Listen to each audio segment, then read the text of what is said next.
Um, hey, everybody, welcome to another. What do we call this show? We've been calling it just putting a classic wrestling and wrestling show. You got any ideas for a name we can call this thing, Kingpin? Rick's Wrestling Corner. Or Rich's Wrestling Corner. Well, that won't work because this is actually Ellis's show. We're just filling in. Well, and Ellis has got executive privilege. He can change the title when he gets back. Yeah, okay. Well, welcome to that. What he said. Anyway, as you guys can tell, we got Kingpin with us tonight. And waiting to see if anybody else jumps in. Got some other links out there. Snob last night was making a wise ass comment saying about sending him a link. So I sent him a link. We'll see if he actually shows up. I doubt if he will because he called me an SOB when I said I'll send you a link tomorrow night when I was leaving after the post show last night on Gary's after Gary. So you never know. He may show up. He probably won't. But yeah, I got some links out there to some other people. So we'll see if they show up. Now, what are we going to talk about here? You want to talk a little AEW?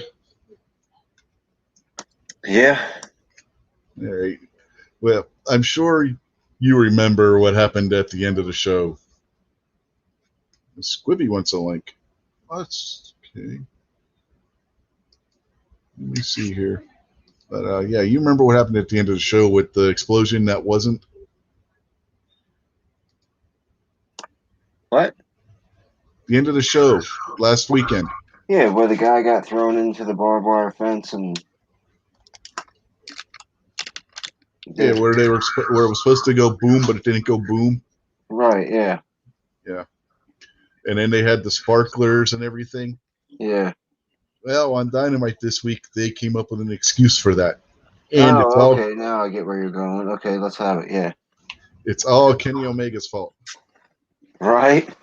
They had it. They did where he was the one that built the thing or had it designed or something, and so it was his fault that it didn't go boom when it was supposed to. And he's the one that lost the match, right? No, he's the one that won. All right. Moxley's the one that lost. And then then they had a reason for why Eddie Kingston passed out on top of Moxley. He was scared because it reminded him of when he was arrested as a kid and he was having flashbacks. Oh, jeez. That's why he passed out. That's pretty lame. So, how were the I don't know. I didn't see any what the ratings were. MKJO, so I can't comment on that one. I do not know what the ratings were for the show.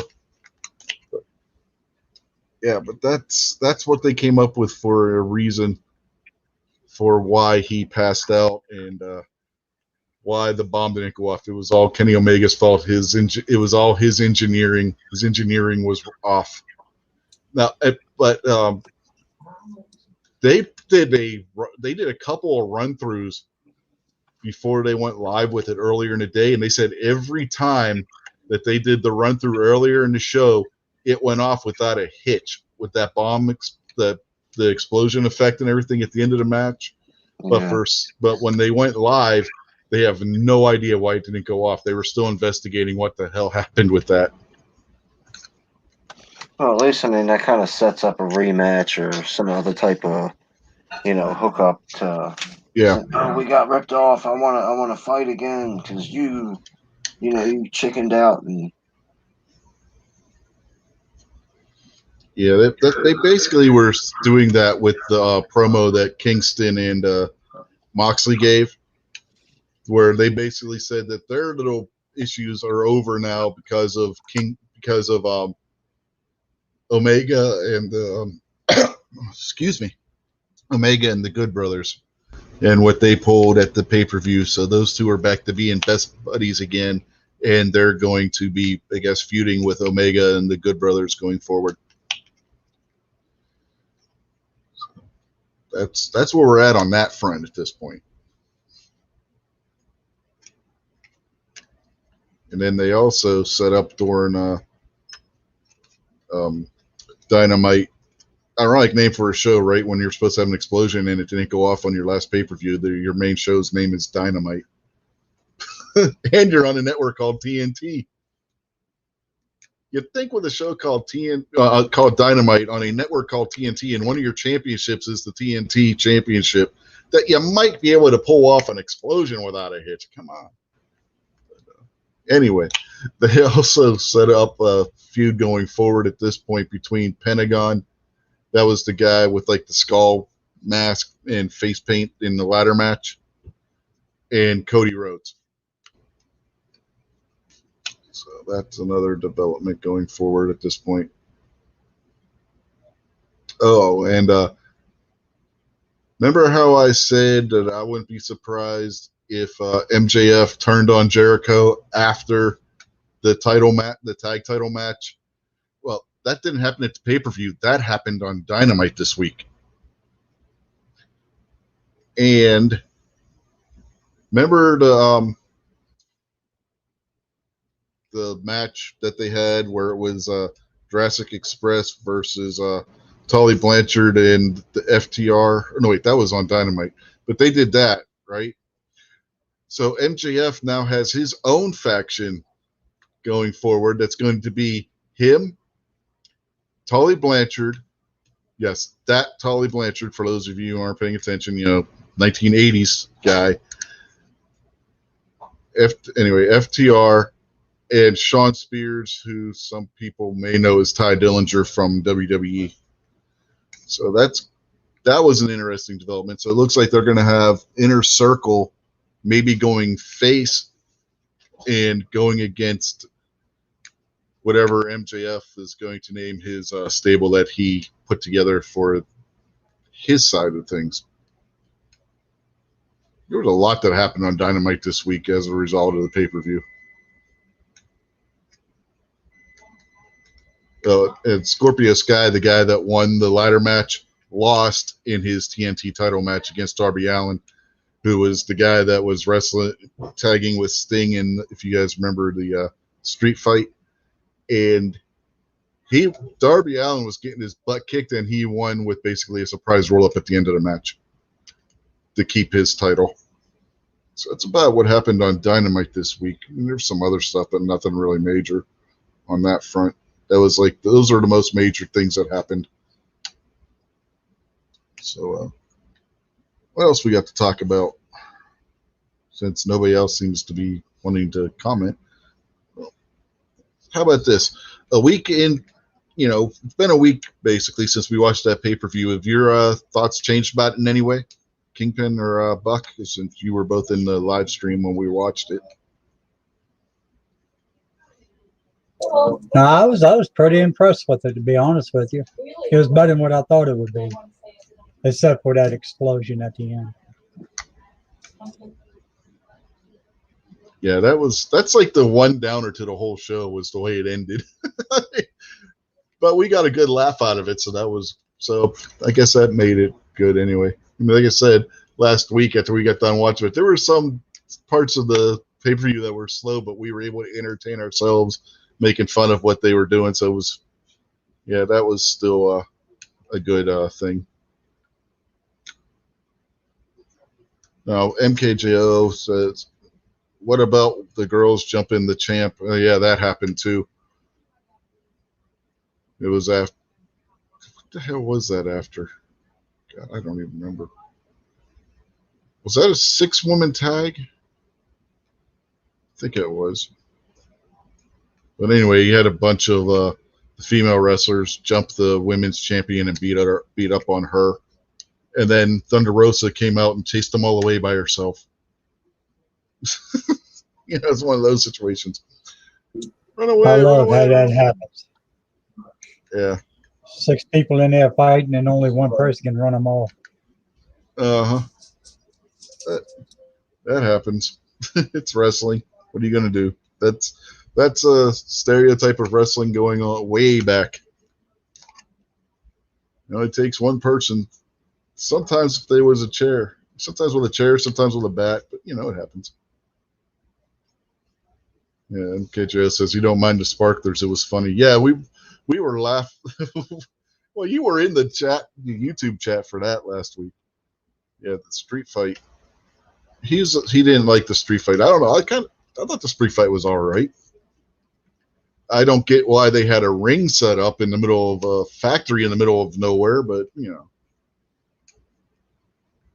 a small little old-fashioned ring too. It wasn't even like it was a newer ring. It was just like this ring had been there for years for no reason whatsoever. But, They probably wanted it to look like an old training ring or something. in the middle of a factory?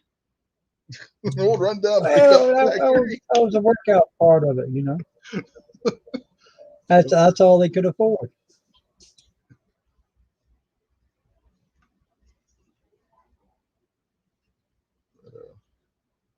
Yeah, I wasn't too upset with the street fight. I mean, for what they had to protect Sting somehow. There's no way that they were going to do a real street fight live on TV, and they needed something that they could do while they were setting up for the main event. So, when you factor in the reasons why they did it, I mean, they could have just ran commercials like New Japan would in the middle of the show when they're cleaning the ring because of the COVID protocols and everything over there in Japan. So the fact that they actually put together the cinematic match with the street fight and actually had something action-wise, you got that. It makes sense why they did it and where they had it on the card. Yeah, if it was WWE doing that, we'd still be waiting on that main event. WWE wouldn't even do that main event. Talking. That's just it. WWE wouldn't even have done that main event, man. NXT maybe main roster. Oh no, they would never have done that on the main roster in WWE. They're too PG right now anymore. But they're starting to go away from that a little bit, but they're still on the PG side. Whereas, at the beginning of the pay-per-view, we were joking around about how we could have started a drinking game based on how many times somebody gave somebody else the finger. Oh yeah, I think I was in that drinking game. I still got a hangover. It was like what, 20 times in the first match alone? Jesus Christ! Every time you turn around, somebody was getting flipped the bird. You thought they were watching Foul Territory. Give them the bird. I think that's all Gary's new subscribers. Is that what it is? Yeah. That would explain how that one guy got 200 and some thousand entries. It's one of the damn wrestlers. He's got his fan base signing up for Gary's chat or the Hens giveaway.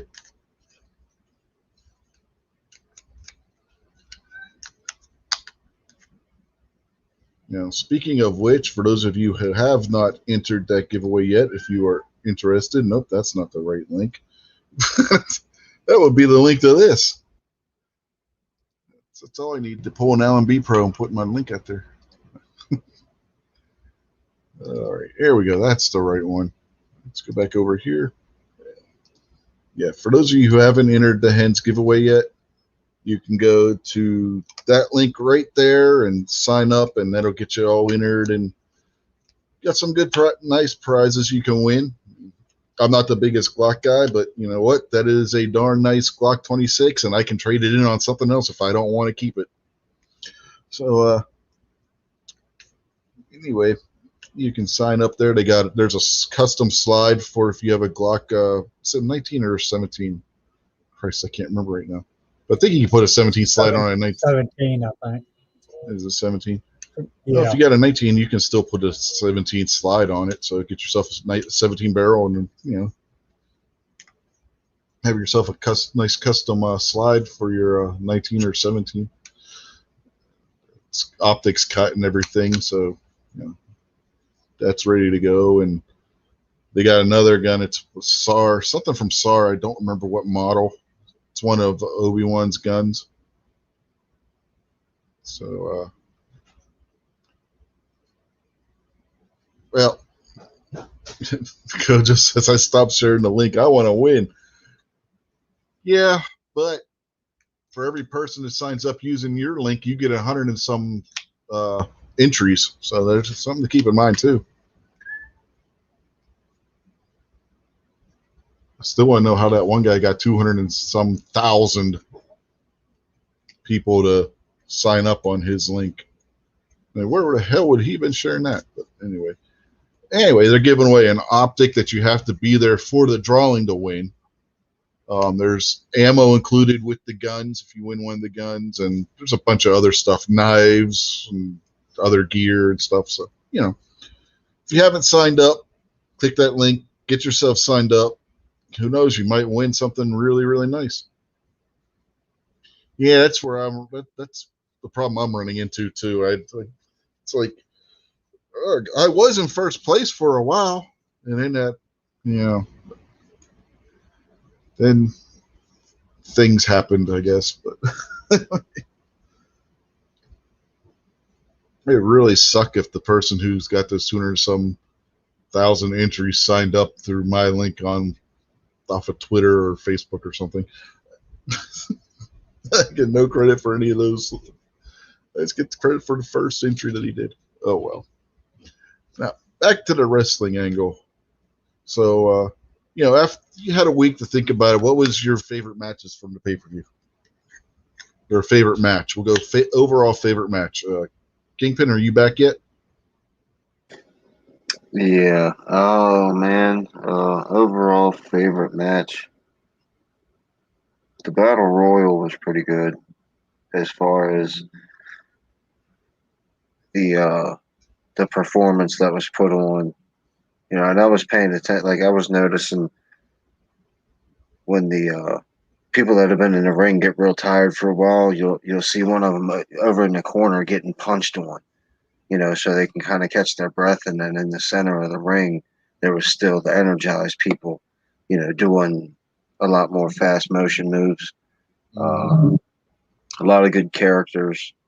So I'm gonna go. The Royal Rumble was definitely my favorite match. Can't say Royal Rumble. That's a WWE thing. Super Bowl. No, that's worse. That's the NFL. They'll sue you in a heartbeat. All right. What about you, Buck? Oh man, all of them are pretty good. But I have to go with all those 30 guys in the ring together. Okay, you're going with the Battle Royal too. Now you can't say that. And I did kind of like that ladder match a little bit. That was pretty good jumping around and entertainment there. Yeah, the ladder match was actually tame. Yeah, for a 6-person ladder match, that was actually very tame. I've seen WWE put on better multi-person ladder matches than that one, honestly. So I mean, I understand you haven't watched for a while, so for you that was something new. But somebody who's seen a lot of ladder matches and seen, like, every year they do the Money in the Bank ladder match at the Money in the Bank pay-per-view in WWE, and those things are always a lot more chaotic than what this one was, in a good way, chaotic in a good way. So I mean, it was all right. It wasn't the best multi-person ladder match I've seen, but I will have to agree with that Battle Royal. That was just crazy. I mean, you had guys pile driving guys onto other guys in that match. It was absolutely insane. Absolutely insane. And I think Jason's favorite match would be the tag team match with Mero and Kip Sabian, only because of Penelope Ford. Right. I thought that the women's title match, if it wasn't for the dramatic acting and all the smiling and uncomfortable places and kind of like feeding into that Chinese baby doll theme, both women put on a good match. Like they did some good technical stuff. The the challenger, I think, is limited in her skill set, but what she does pretty well. But she's got to get the character out of the way. Both of them, even the champion, she's limited in what she can do, but what she does well. But her character really, it's the character acting is what threw it off for me. Yeah, that's Japanese women's wrestling right there. That's the kind of stuff they do. They have characters, and that's what I don't get the mime part. Don't get me wrong. I don't get the mime part. I don't get why she was playing tug of war with herself. You know. Oh yeah, I remember that.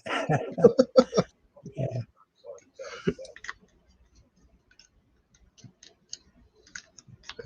Now, MKJL out there throws out his top three. He says the Battle Royal, number one, the main event at number two, and then the Hardy match at number three. Yeah, that was good too. Matt Hardy versus Yeah, I forgot all about that Matt Hardy match. Yeah, that wasn't bad either. He says the ladder match wasn't too bad. Had its moments. Yeah, it had its moments, but there have been better matches in Money in the Bank matches when it comes to those kind of multi-person trying to climb the ladder to get in the WWE case, it'll be a briefcase that holds the contract for a championship, and then AEW had the brass or golden hemorrhoid donut. So their choice of props is still questionable on that one too. I mean, I get why they didn't do a briefcase, but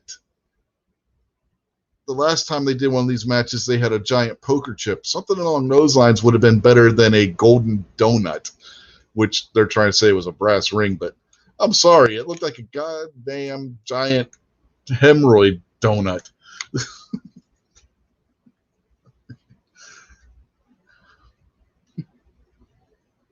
Yeah, the big old golden donut. Yeah. Yeah, they could have picked something better than that. Not only was it a golden hang a toilet seat ring up there or something. Yeah, I mean, not only was it a golden hemorrhoid donut, it was a golden hemorrhoid donut big enough for Paul White to sit on.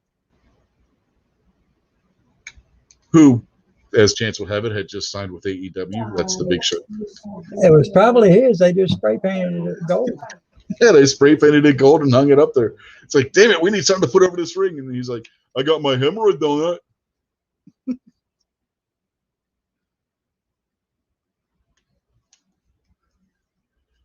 Oh, man. So, anyways, while we've been talking about this, we've been joined by Squib. How are you tonight, Squib?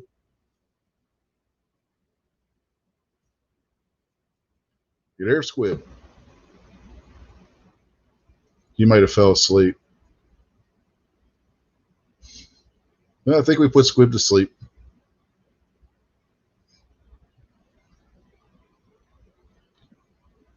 Hey, Pat, you got a link, man. You could always be jump in here. Was Pat there on Sunday? I can't remember. I don't remember him. I don't remember if he showed up or not. I don't think so. Yeah, it was you. It was Buck, Kingpin, myself, and Jason, right? Was there anybody else that was there? I can't remember. That was the only four of us in the thing here watching it. Okay. Makojo and Sam of Anarchy were out in the chat. Yeah. Makojo was watching along with us. He was just doing his commentary out there in the YouTube chat all night. Yeah, Pat says he's still got a kid up.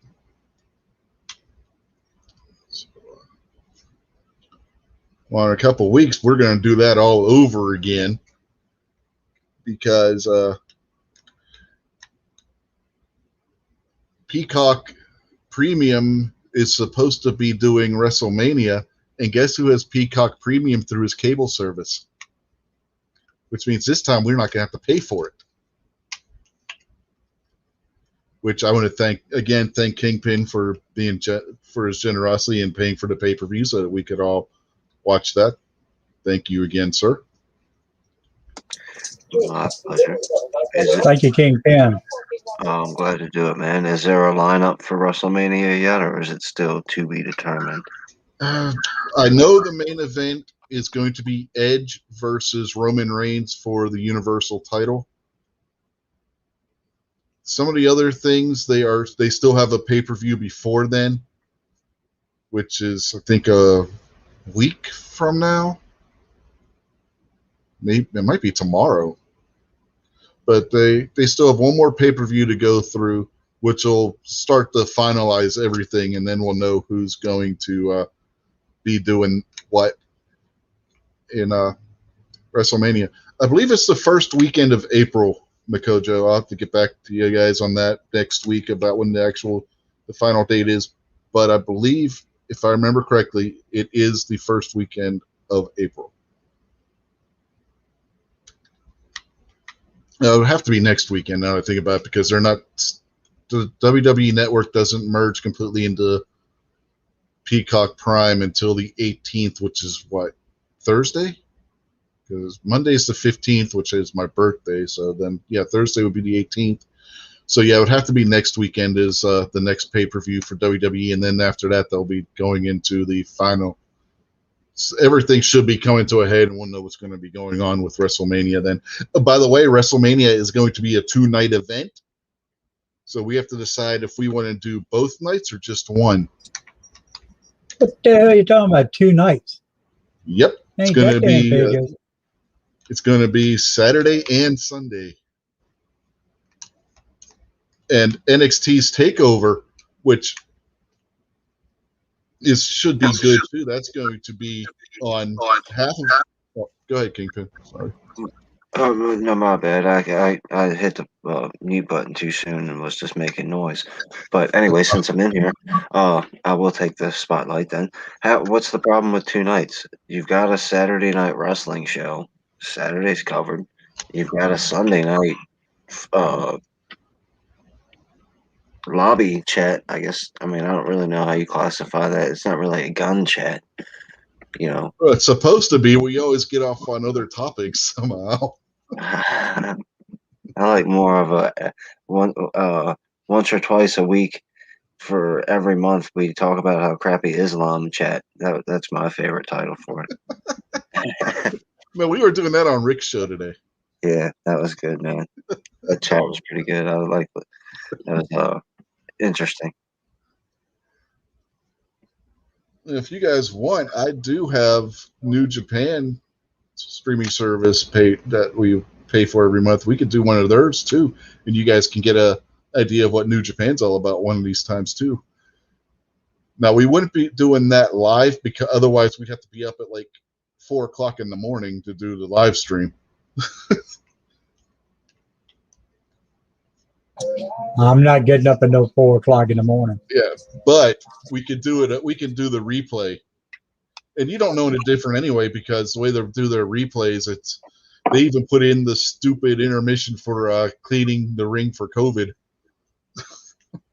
What So it's just like you're watching it live. So WrestleMania is free to people who have the Peacock service. Peacock Premium, yeah. Peacock Premium is they're moving the WWE Network over to Peacock Premium as part of their deal with NBC Universal. So now, Peacock is like a cable package that people buy. No, Peacock is a streaming service. All right, it's NBC streaming service. Like you have to sign up for this thing, right? Yeah. Okay, so I'm just trying to think about the visual details. If if you could show, hey, this is a cool match, and let's let people watch it without getting a copyright strike. Yeah, we get Peacock on our cable because of our cable service. We have Comcast, and what the package that we have with them, we get Peacock in the package deal with them. So we get the premium service. There's also a Peacock free service, but the free service doesn't get the wrestling matches. Right, but I'm not really concerned about Comcast or Peacock suing you. I'm more worried about Vince McMahon suing you for not paying them for the rights to the daggone show when you show it on the internet. Oh no! I legally have the right to watch it. No, I'm talking about streaming on your channel, like so people. Well, we're gonna do like we did with the AEW show. The people out there in the chat aren't going to see what we're watching unless they have Peacock and are watching it on their own TV or what have you. That's the point that I'm getting at on whether or not if you did that, would that get you in trouble, or is if I streamed it live on my channel, they would have me shut down in 30 seconds. Yeah, because it's paid service. Yeah. All right. Okay.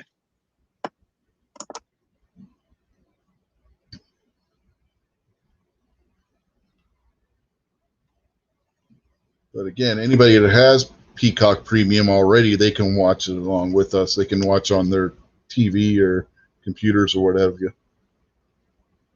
So. And if you have Comcast, if you got the right packages, because there's quite a few of the packages that come with the Peacock Premium, check your service. You might be able to watch that on your TV as we do our reaction show like we did for the AEW pay-per-view.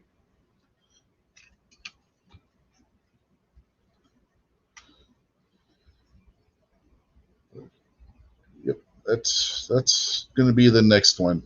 Is going to be WrestleMania. Because I don't think you guys want to do the NXT one because work schedules. Because that's going to be during the week. That's going to be Wednesday night and Thursday night. Yeah. Plus, you also don't want to go to the well too many times. Save it Right. for the big shows instead of every. Well, this is a big show. This is going to be a big show for NXT as well. Right, but it's not a barbed wire death match.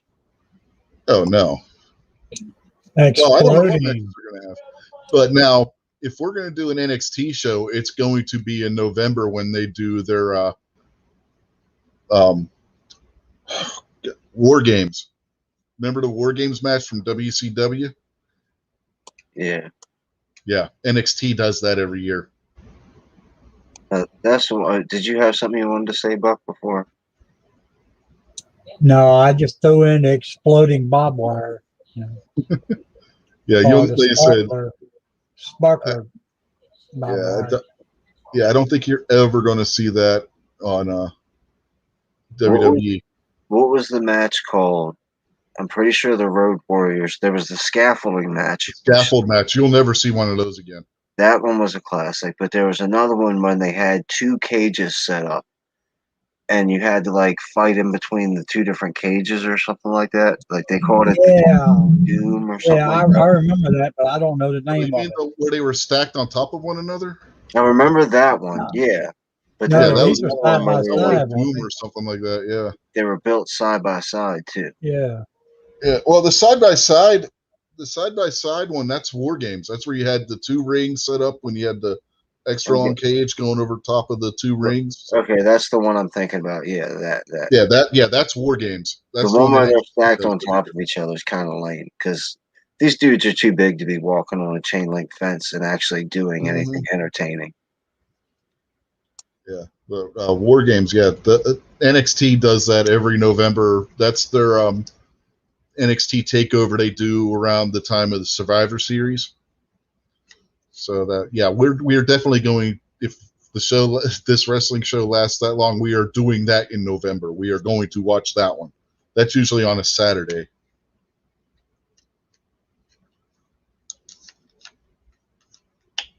And those War Games matches are crazy fun to watch.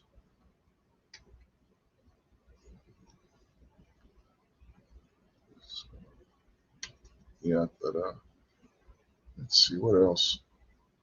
Oh, I can't remember who's in it now, but they are going to be doing a women's no holds barred lights out match on Dynamite this week coming up because they're doing a big show for St. Patrick's Day. That's another thing with AEW. Every month, every other month, they do this. They'll do a big show that's got like a pay-per-view feel to it on their Wednesday night program. So yeah, when we got one of those coming up this week because of it being St. Patrick's Day, and they're going to be having a lights out, no holds barred match. That's probably in the women's division, which is probably going to end up being the main event. Cause if you don't know what a lights out match is in wrestling, that's the match where it's not sanctioned. So they turn the lights out at the end before the match comes on to make it look like, we're done for the night, so we're going to turn out the lights, and then they turn the lights back on, and then they have this match that's supposed to be unsanctioned because the promotion won't sanction it. Well, they're doing one of those with the women. And I don't remember ever seeing on a major promotion the women having one of those kinds of matches. So this will be interesting. I know one of them is Thunder Rosa. I don't remember who she's fighting. I don't remember. It might be Britt Baker. I want to say it's Britt Baker. That's the one that, if you remember, is the dentist. Yeah, that sounds like it'd be right interesting. So yeah, and like I said, that'll probably end up being the main event because usually those kinds of lights out matches are the main event of the night. All right. So the lights out match, which which company is running this one? That's going to be AEW, and that's going to be on TNT on Wednesday night. And who are the two women wrestling? I believe it's Thunder Rosa and Britt Baker. I remember the Thunder Rosa chick, but I don't know who Britt Baker is. Britt Baker was the dentist. I don't remember the dentist. Okay, remember the Jason's woman. The one that Jason liked. Yeah, until he saw Penelope Ford. Yeah, I don't know. I my personal thoughts is that sounds pretty stupid. You're gonna make the main event of your thing the super awesome match that people really love to watch, and you put two women in. That sounds like a that sounds like a bad call. If I was sitting on the board of counting the money after we do this show, then I'm gonna say don't do that because I want to count more money after this show than less. No, you're underestimating the wrestling fans. WrestleMania a couple years ago had a women's match as the main event. And let me take one wild guess on who was in the main event. A woman named Ronda Rousey. Yeah, she lost the WWE Women's Championship in that match. Amazing. The most popular fighter, most popular female fighter in the history of our country was on wrestling for a main event, and it was popular. I'm shocked. Yeah, but seriously, don't underestimate wrestling fans. Thunder Rose is not Ronda Rousey. I mean, come on, man. I'm not degrading the women. I think that, like I said, those two Asian girls put on a really good show. I think some of the women can do a really good job at what they do. But when you got a testosterone-filled sport that this is a man's sport and this is a big main event and this is a big super cool match and you waste it on two women, that's dumb. That's a dumb idea. Well, like MKJO says that it's all about girl power now. Trust me, man. You're underestimating wrestling fans. Hey, WWE's run women's matches not just at WrestleMania as main events. They've done it on Raw and SmackDown. Right. AEW's run women's matches as main event before, and they didn't lose anything in the ratings. Who would you rather see? Two of your top favorite dudes in this super special match, or these two chicks? Well, there's nobody really that would have that kind of feud right now other than Omega and Moxley, and we just had them in a barbed wire death match. Well, man, I don't know the details of the wrestling right now. I don't know the characters and stuff like that. So, yeah, at this point, the biggest blood feud in AEW is this one. So, yeah, in this kind of situation, let them go at it. that's dumb, dude. You're fired. You're fired. Squib, get in here and straighten this out. We need the board of directors to have a meeting right away. I told you, I think Squid fell asleep. He's not commenting out in the chat, and he hasn't said anything in here, so I think he fell asleep. I'm not too sure if he works Saturday nights or not. He might be working. Well, he fell asleep at work. I mean, come on. Well, I didn't say him fall asleep. Does anybody work? He's up on the roof catching a few Z's right now, you know. Stan is in the house. Yeah. Who, by the way, is the one that was generous and donated the optic that they're giving away in the Hens chat, in the Hens giveaway. Which, by the way, once again, there is the link to that for those of you who haven't signed up yet. I don't know if AEW's done a women's main event for a pay-per-view yet or not. MKJ, I don't think they have, but they have. I know they have on Dynamite. And you can't look. UFC has dabbled in female pay-per-view main events, and they've been pretty successful. But you also got to understand those women are really punching each other in the face and kicking each other in the face. So that's going to be a big difference because I know sooner or later somebody's going to throw that comparison. Well, the Gina Carano's last fight was a main event, and yeah, I mean, she also knocked some girl's tooth out, you know. Well, WWE, Asuka just had one of her teeth knocked out because somebody kicked her in the face. I mean, it does happen in professional wrestling. By accident. It still happened. Yeah, I know.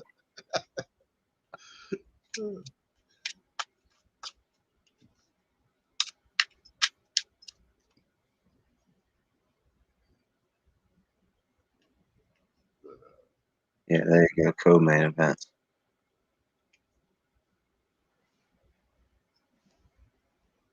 Yeah, but if you're doing one of these lights out matches, that's usually going to be your last match. They may not even say it's the. What the hell? Got some barbecue? What are you doing? I know the blind guy's out there timing people out. I'm sure that was an accident. Oh, man. And there's nothing I can do to fix it. That's what sucks. You just got to let the timer count down.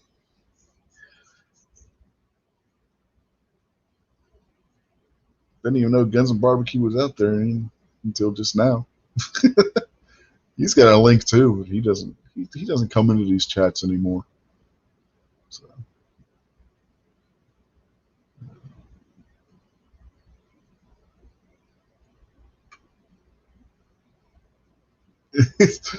He dropped his phone and he drops his phone and times somebody out in the process. Oh man. Yeah, you done did, Guns and Barbecue. Oh, man. Yeah, you need to apologize to MKJO. Oh.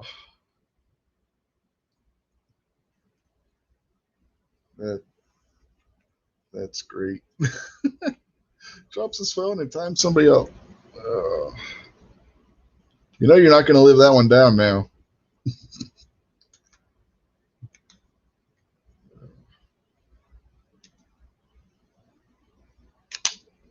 Alrighty. So let's see.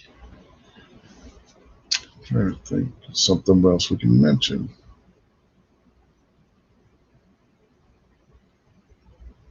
Because you guys don't know much about like Impact and stuff, but there's some interesting stuff going on there too. Like the Good Brothers having to defend the tag titles against the team from Japan, FinJuice, who right now have both been competing in the New Japan Cup, which is going on in New Japan right now. It's one of their two major tournaments that they have every year. It's kind of like the King of the Ring tournament kind of thing, if you guys remember the King of the Ring from back in WWE. So that's what new. Go ahead, you were going to say something. No, I was just saying, yeah. Okay. That's what they got going on right now. The winner of that will challenge for the newly created New Japan IWGP World Championship after they merged the IWGP Heavyweight and Intercontinental titles. And if Jay White wins, who this guy I'm rooting for to win, but if he wins, he says he's going to divide the titles back up again. He thinks it's stupid that they merged them. And I agree. A lot of people aren't happy with the fact that they merged those two championships. You know, a lot of people are saying if they were going to merge two championships, why not merge the Intercontinental and U.S. title? That would have made more sense. But if you watch New Japan, at certain points in the history of New Japan, the Intercontinental and the Heavyweight title have been on equal footing. So, I mean, I can see why they would merge those two championships. I just don't like the fact that they merged those two championships. So, yeah, that's what they're doing right now. They're doing their version of the King of the Ring. And there have been some big names knocked out, including Kazuchika Okada, who holds the record for the longest IWGP Heavyweight Championship reign at over 500 and some days. Almost 600 days he held that belt at one point, and he's held it like 4 or 5 times. Yeah, he was knocked out in the first round of the tournament, which was a shock.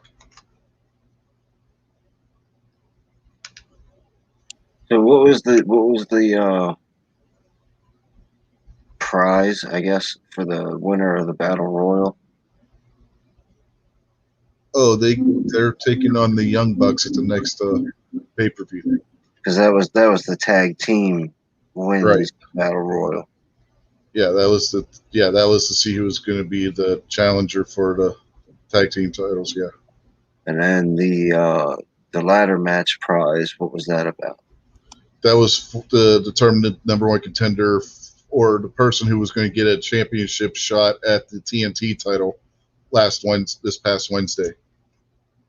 So they already had that match. Yeah, they already had that match. And who won? Darby retained. Darby Allin retained his title. Again, Yeah. Darby Allin was the skinny kid that was in the cinematic match on Sting's team. And he wrestled that black dude, right? Right. Scorpio Sky. Yeah. Is And he that- basically won with a roll up. He was getting his butt kicked the whole match and then got lucky and hit a roll up and won and retained his title. Well, kind of like where you grab him by the head and put him in a small package and Yeah, and- basically, something along those lines. Yeah. yeah. And then when do the tag team titles go up? That's at the next pay-per-view, if I remember correctly.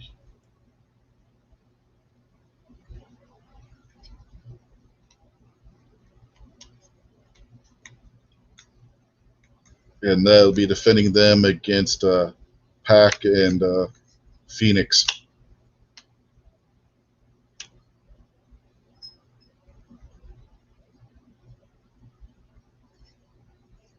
The ending of that Battle Royal was good too. Phoenix and Jungle Boy going at it. And,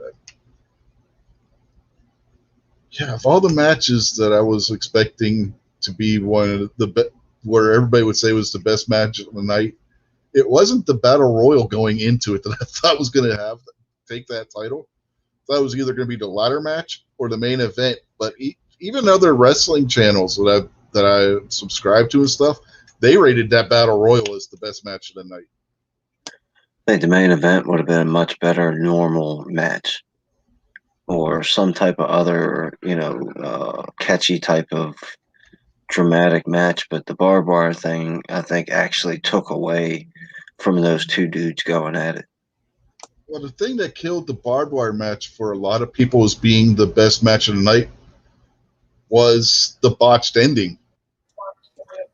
Yeah, they should have left the explosives out of it. Well, and there's Completely no all. blood. There's no blood either. It should have been more blood, though, especially in a barbed wire match. Mm-hmm.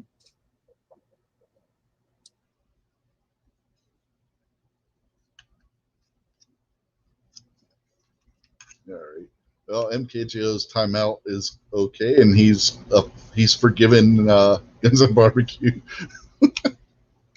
Guns N' Barbecue pulls out the blind card. He says, "Just remember, #blind to life." I don't know, man. That seems more like Butterfinger's life there, Guns N' Barbecue. Since you said you dropped your phone. Sound like we need to get them two on here and have an exploding barbed wire match. Let them settle it out here right in the ring. Uh-huh. MKJO says it's okay now, but don't turn your back, Guns N' Barbecue. You're gonna hit you in the back with a steel chair when you least expect it. Just watch out for that sparkler's shrapnel. Yeah, we don't want you having flashbacks to going to jail when you were a kid. And then you pass out and fall on the floor, and then you end up timing somebody else out because you fall on your phone. So when I was getting into the stream here, y'all were talking about why that guy passed out at the end of that match. Well, I didn't hear it all. What happened? Okay. First, the reason why the botch happened in kayfabe storyline is that Kenny Omega screwed up the engineering. He's the one that built the bombs and everything, and it was his fault. That's the story they're going with. It was his fault, poor engineering. But the truth is, they had run through this a couple of times before they did the match during the course of the day to test the explosions, and every time they did it, it worked. It went off without a hitch, and then during the match, it fizzled. That was not what was supposed to happen. And then they had there was a promo with Jon Moxley and Eddie Kingston, where Kingston starts explaining what happened.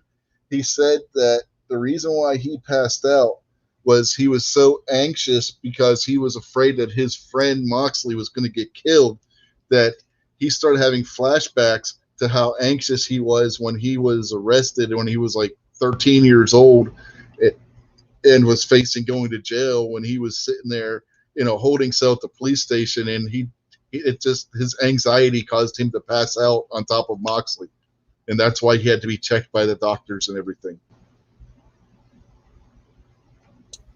Okay. I understand that.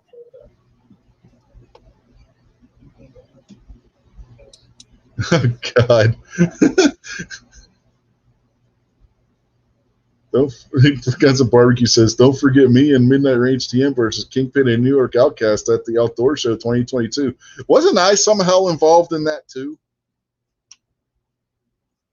Didn't I get chosen to be the referee or something?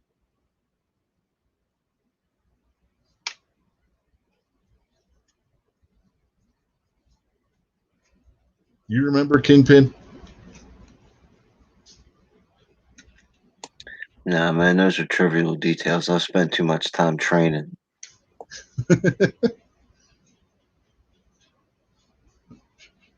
Yes, you said you didn't forget. Yeah, you get all the referees you want, get whatever rules you want. It doesn't matter. Rob and I are gonna dust them boys. Yeah. He says, he says I was chosen to be the special guest referee. Now, Guns N' Barbecue, you have to stop and ask yourself, do you trust a guy who goes around wearing an NWO hat and has an NWO wallet with being the referee in the match? Just saying. Oh, and whose favorite current faction is the Bullet Club as well. So, you sure you want to go there? We could be forming our own little faction of the Bullet Club right now. You never know. Me, Kingpin, Rob, Buck, He says that's a new stipulation. It's an I Quit match. Oh, man. You still need a referee for an I Quit match.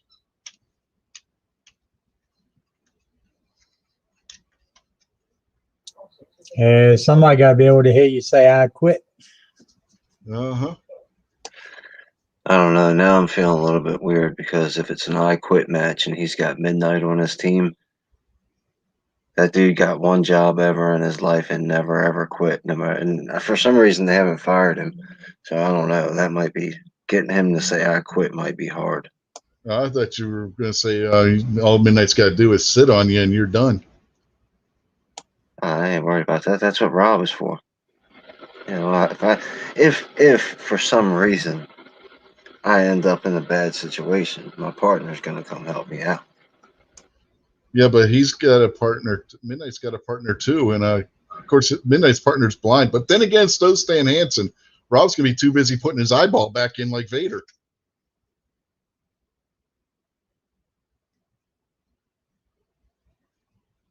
So, come on, we've talked about what happened with Vader and Stan Hansen before. Yeah, I remember that. Hansen clotheslined him so hard because he didn't realize where he was. He knocked his eyeball out of his socket. Then Vader popped it right back in again. He says, as long as we don't do any finger poke of doom stuff, we should be okay. Well, you never know. We may have recruited Midnight and you don't know it. Oh, Midnight. Believe me, when you guys get to practice and he's gonna do a bunch of finger poking. That's a weird dude. You better watch out for him. You know where you want him poking. You know, unless you're Guns and Barbecue says, it also says that Vader was a badass. Yes, Vader was a badass. He was a legitimate badass. He's one of the guys that you did not. He was calm, cool, collected, a nice guy, but you didn't want to piss him off. Vader was one of those guys that legitimately could kick your ass from one end of the arena to another if he was pissed off at you. Of course, so was Stan Hansen. They don't make wrestlers like those guys anymore. No, that was the good old days.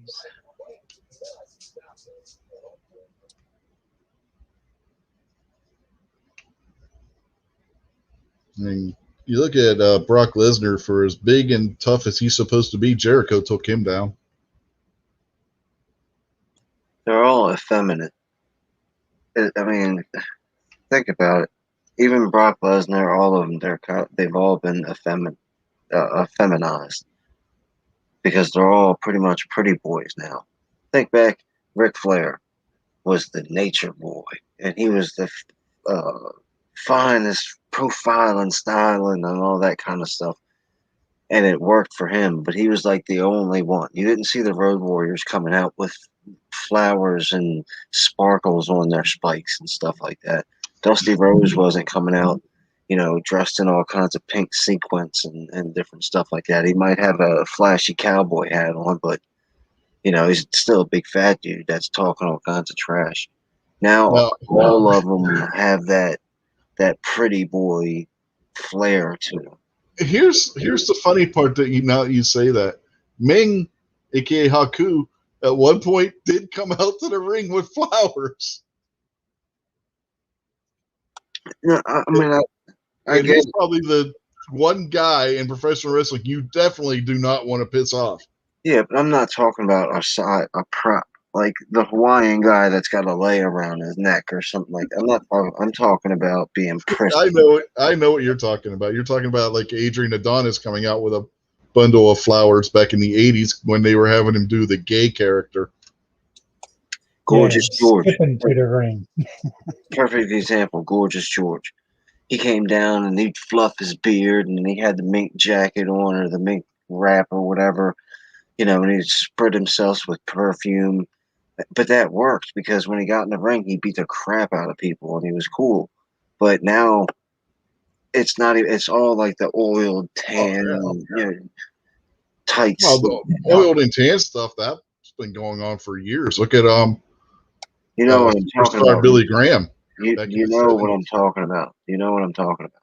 I'm not talking about a guy with a tan. I'm talking about that prissy character. Yeah, I know what you're talking about. I'm just saying that's been going on for a while too. I mean, you look at guys that were doing that kind of stuff back in the '70s. That's where that all started. Superstar Billy Graham was a tough dude. He wasn't, Oh, I'm not saying he wasn't.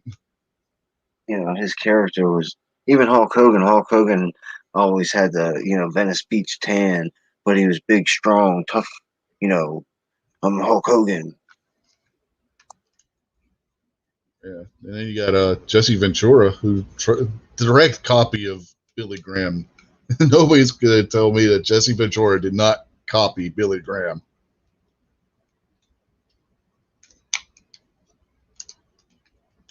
But then Ventura was a pretty badass guy too. I mean, look what he did when he was in the military.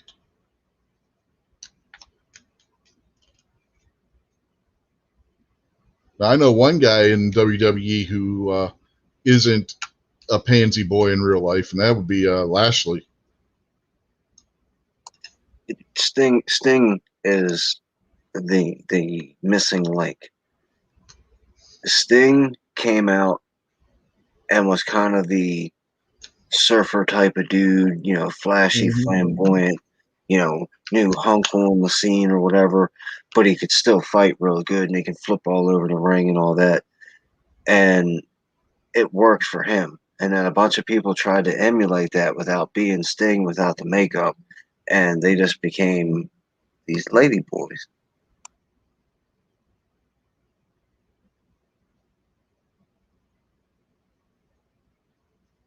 Yeah, there were a couple other pieces in there too, but yeah. I saw, I saw a clip the other day. They were trying to call Greg the Hammer Valentine racist, and he was For what? well, he was talking trash when he was having his feud with Junkyard Dog, and he kept calling him that black bastard or something like that. And I was sitting there like, where's the racist part at? This is normal. Like, Yeah. what the hell are you I mean, talking? it's not like he was Dick Murdoch, who was rumored for years to be a card-carrying member of the KKK, for crying out loud. It's the Greg the Hammer Valentine was that rough, tough. I'm a wrestler. I'm a fighter. Ronnie Garvin, like that's what I think wrestling needs, and that's the biggest down toot that I gave the pay per view the other day. Is it's still too dramatic? It's too Hollywood. Like it needs to go back to these are dudes in the ring fighting, and I'm gonna kick your butt kind of stuff. Well, you'll definitely like the New Japan, because that's what you get. So, in other words, Kingpin, you want a less entertainment, more fighting. Well, I think the entertainment is the fighting. I think that's why we turned into wrestling from the very beginning anyway, is because we wanted to see the fighting. Kingpin's one of those guys that'll watch NASCAR for the wrecks. No, so am I. What's wrong with that? Nothing. I was making a joke. Yeah, but that's what I'm saying though. Is think about the Road Warriors standing out there with the announcer, screaming about kicking somebody's butt, and then running out to the ring and kicking the crap out of a team. That's how it used to go down. Now it's too much. I'm gonna slap you, and I'm gonna get my girlfriend to say something, and you're gonna push her, and then I'm gonna get mad, and here comes this other guy. There's too much soap opera involved.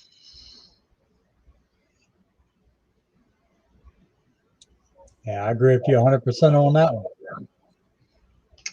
And some federations more than others. We all know who the major culprit of that is. Yeah. Now, MKJO's asking, Superstar was champ for a while, wasn't he? I know he was champ. I don't remember how long. Because he was between Bruno and Backlund, and you had a couple other guys in there too. So I don't remember how long Superstar was champ for, to be honest. I can look it up. What do you think about having wrestling going more along the lines like a ranking? kind of like UFC does or boxing or something like that, where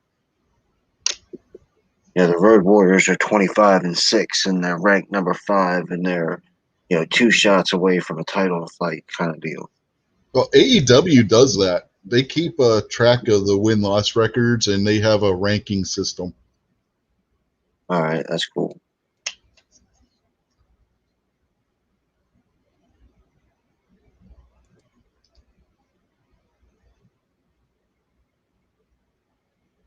It says that he was champ one time, but doesn't say how long on Wikipedia.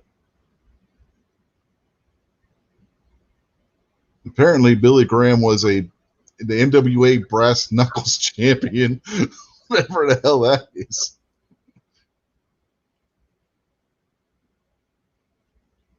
That sounds like an interesting championship. Oh, did they have brass knuckle matches back in the 70s?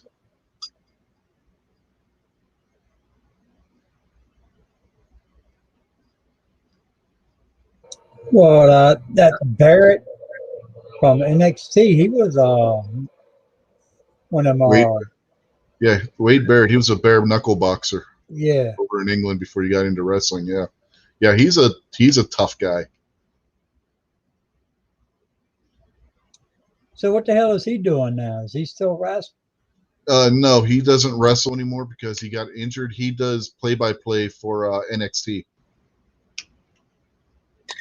Bare knuckle boxing isn't really as rough as the say 4 to 6 ounce gloves that like the UFC wears. Yeah, but they do it different over in England. Well, the reason boxers wear gloves and fighters wear gloves isn't to protect the person's they're hitting; it's to protect their hands. Yeah, to protect their hands and wrists. Yeah. Yeah.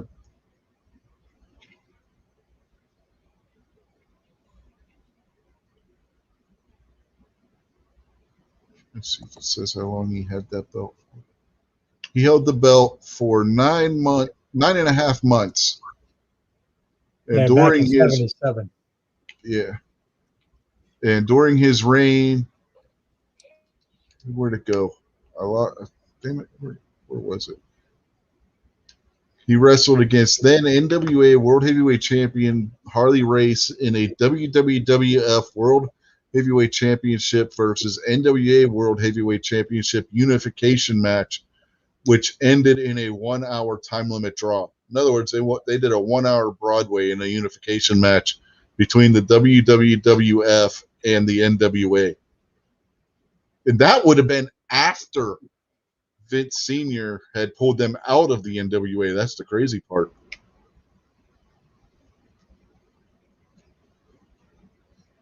So how close was the WWF at that point to going back to being part of the NWA? Wait a second. Hold on. Why do you keep saying 3 W's? Because it wasn't the WWF until Vince Jr. took over. It was the Worldwide Wrestling Federation under his father. No, that's terrible. That's terrible. No, that's the smartest thing Vince did was change the name.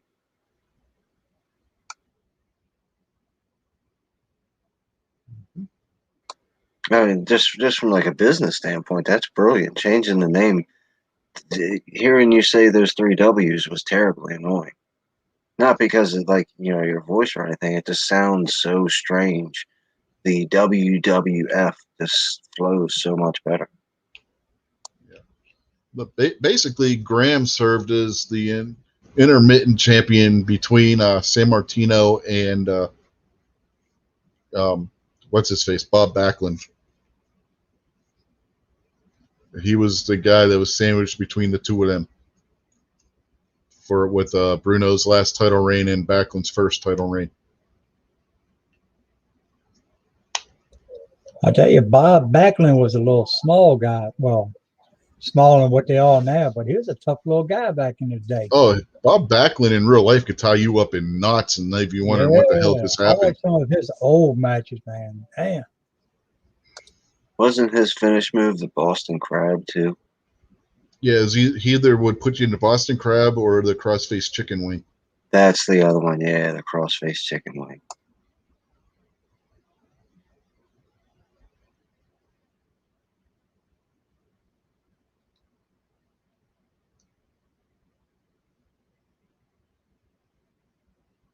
Another feud that Graham had was as champion was against Dusty Rhodes, which culminated in a Texas bull rope match, which Dusty recalled as one of the most exciting and memorable of his career.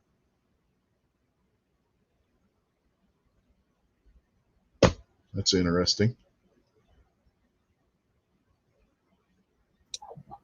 Y'all remember the move, the claw? Oh yeah, Baron von Raschke used Yeah. that. Whatever Yeah. happened to that move? Don't nobody do that no more, do they? Yeah. Usually it's a setup to something else. Like over in New Japan, there's a guy called the Great Okan.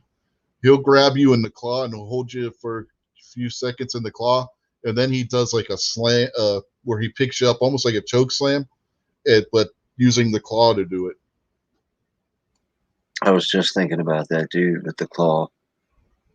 I'd say now, I mean, it'd probably be a good idea for like a big show or one of those like the real big dudes, grab you by your face and, just squeeze for a little while and then throw you against the ropes or something. I'm sorry, what was that, Kingpin? I was I was distracted for a second. Oh, it's okay. I was talking to Buck anyway. Oh, okay. Yeah, that's right, Kingpin. I see how you are. The claw, in my opinion, now is really only good for like the super big guys. The big shows and stuff like that with those baseball gloves for hands. Oh yeah. Oh, Lance Archer uses a claw too. I forgot about that. He has the Everybody Dies claw that he uses, and yeah, he actually uses it as a finisher, not a setup for a finisher. But Lance Archer's a big guy. You guys saw him at the pay-per-view. He's not little. He was the big guy that was in the ladder match with the really long mohawk. Yeah, I remember him. You know, the guy that's managed by Jake Roberts.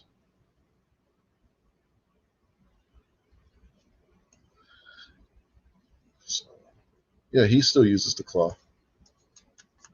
Yeah, MKJ after throws out Blackjack Mulligan. Yeah, he used the claw. The Von Erichs used the claw back in the 80s. I mean, claw's been Yeah, that's the one I like. Blackjack Mulligan, boy. Yeah, I watch that guy just take an apple and just squeeze it. And then I think somebody broke his hand right after that. Back in the day, the claw would draw blood. Yeah, razor blades had a little bit to do with that too. Yeah.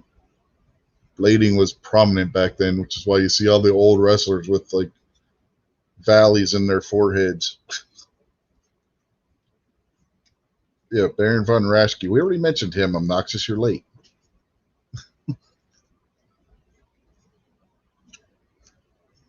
Baron von Raschke doing the symbol for the claw and goose stepping around the ring like he was a Nazi. That always cracked me up when he would do that.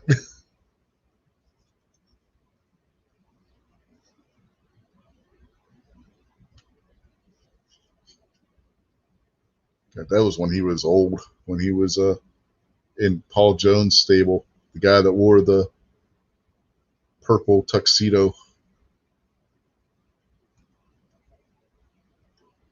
Yeah, I remember him. Yeah.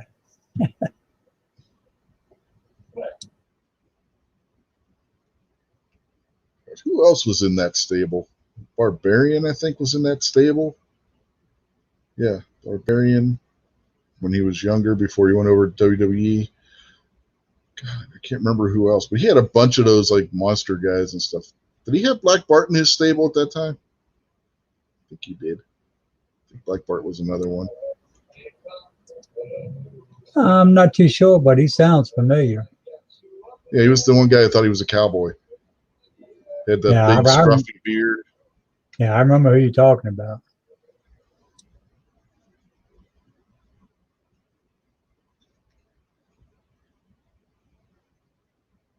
I'm trying to think of anybody else that used the clod right now off the top of my head. I can't really think of anybody.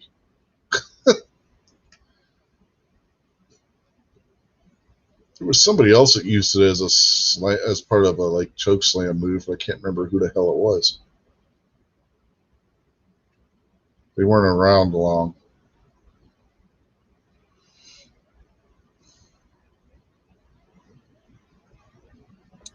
So, out of all the years you've been watching wrestling, what is one of the stupidest moves that always won a match?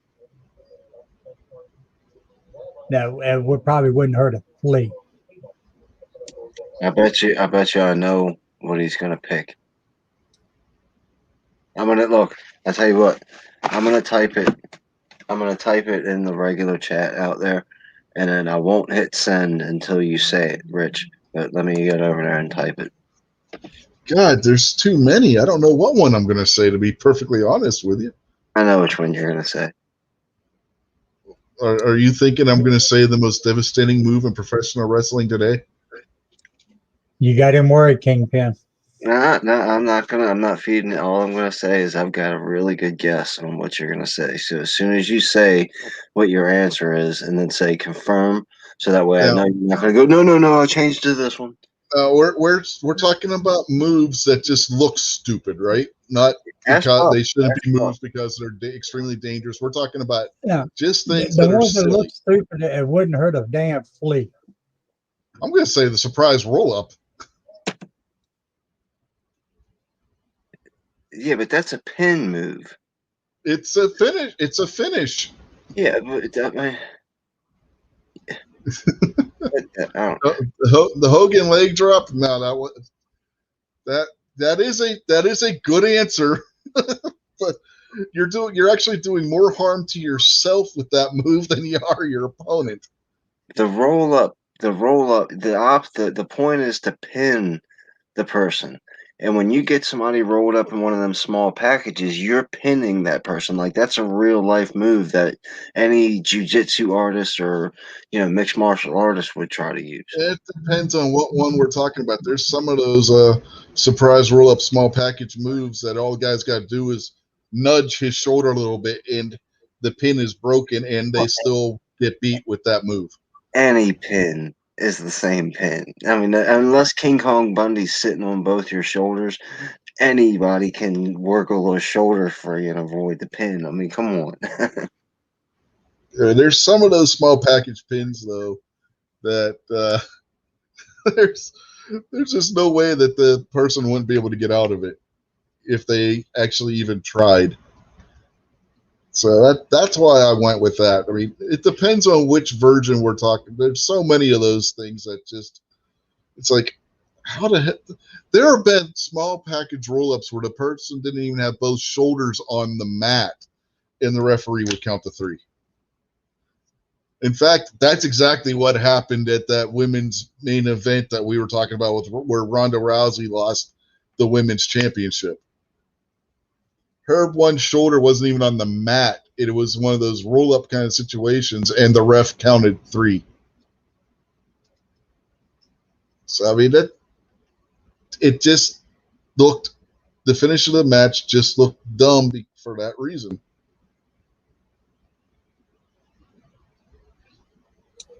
About like in that ladder match when Cody Rhodes took a swing at that guy and missed him about 3 foot. Well, that's just somebody not being where they were supposed to be. Yeah, there was a couple of them that there was just like bad. Yeah, that was a combination of bad camera angles and somebody not being in position where they were supposed to be at the time. Whether it was Cody or Scorpio Sky, that's a matter of debate, but one of those two wasn't exactly in the position they were supposed to be when Cody threw that punch. And neither was the cameraman, which is why it looked so bad as it did. If you were in the crowd, it wouldn't have looked quite that bad. That was just bad positioning. I'll blame it all on the cameraman. Because Oh, a them large guys, part of that would be on the cameraman, yeah, for sure. yeah.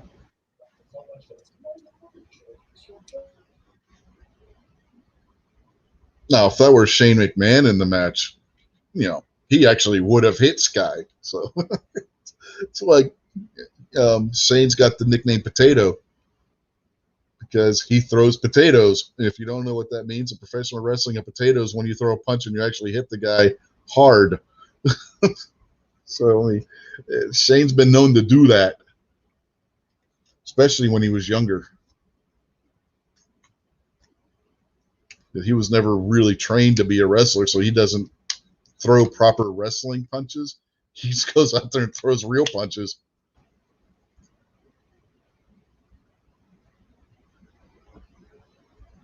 The coach was talking about when they're pinning somebody and the guy doing the pinning's holding the trunks. Yeah. I've always got a kick out of that. Where like when they hold my trunks and then he pinned me, and then whoever lost gets up and like, "He's grabbing my trunks. How am I supposed to get out when he's got my trunks?" that gives them extra leverage. Come on. Or also when you go for the flat pin and the guy kicks out and your manager's over in the corner going, "You gotta hook the leg. You gotta hook the leg." Gotta hook the leg so they can't kick out.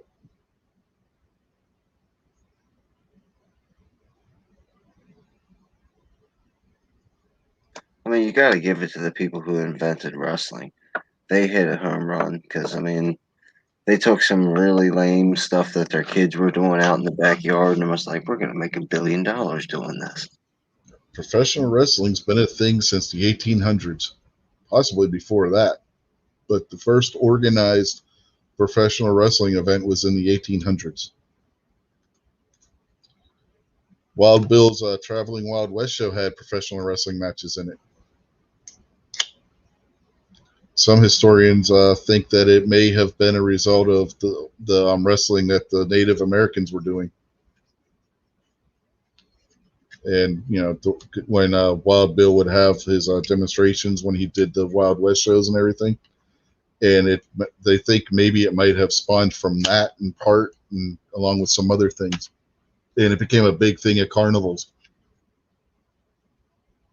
A little wrestling history for you there, folks. There's been a thing since before there was even radio.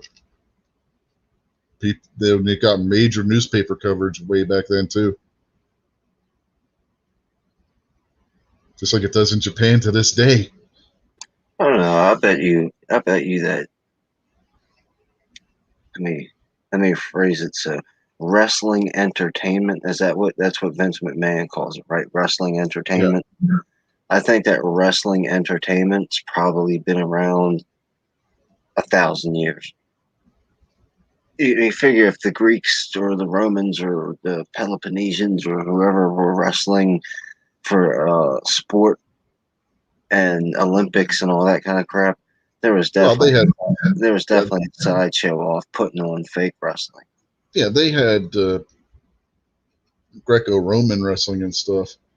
And as far as a professional wrestling event, the Romans were just killing each other. They were killing each other in the Colosseum and other arenas around the Roman Empire. The gladiatorial combat was the professional wrestling of their day. Just people died on a daily basis, Yeah,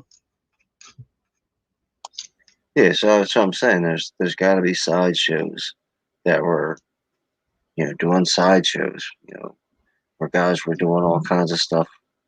And the circus and entertainment's always been around. So you got to figure wrestling entertainment, not actual gladiators killing each other or real fights going on, but just wrestling entertainment's probably been around since the very beginning.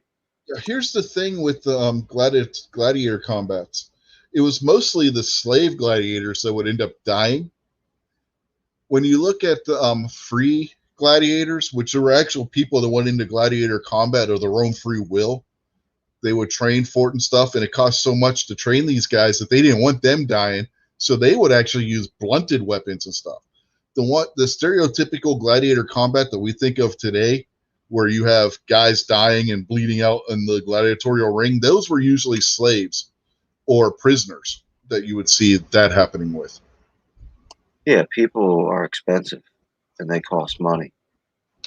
You know, I'm not gonna spend a bunch of money on Rich and then have some, peasant somewhere in some flea-ridden uh, back village kill my most expensive person.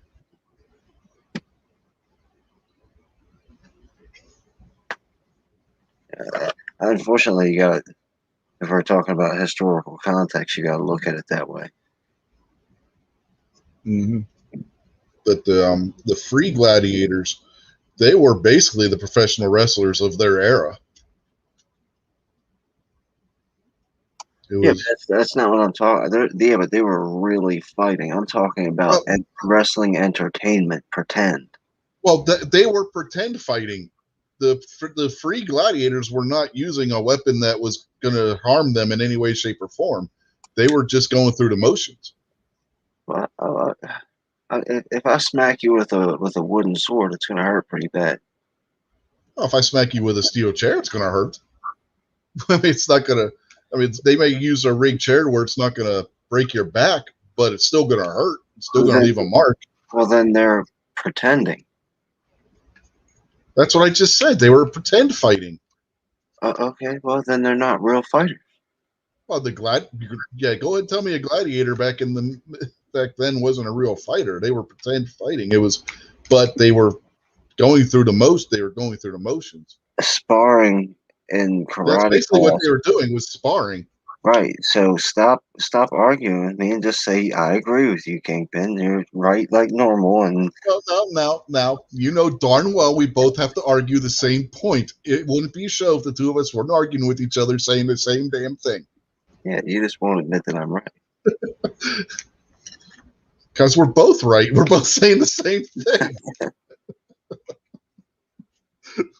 Buck knows I'm right. Squib knows I'm right. Don't say anything if you know I'm right, Squib. Obnoxious. He's not. Obnoxious isn't wrong. I did not say you couldn't smack me with a wooden sword. But Kingpin, you can't smack me with a wooden sword. All right, Obnoxious, you can smack him with a wooden sword. No, he can't either. Nobody's smacking anybody with a wooden sword. Come on. Now, if you want to use a foam sword, that'll be perfectly fine because those don't hurt as bad. And I've been hit with them before.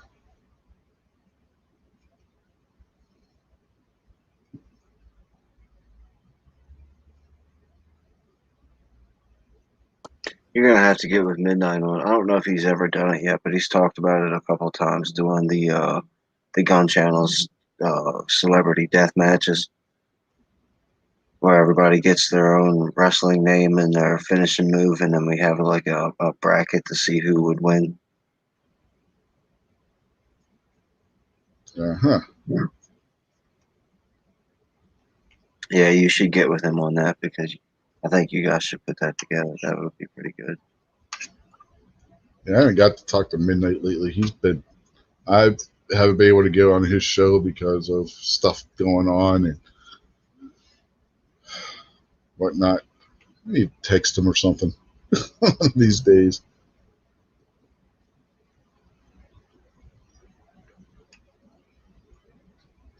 So what else we got to talk about? We've talked about the history of professional wrestling.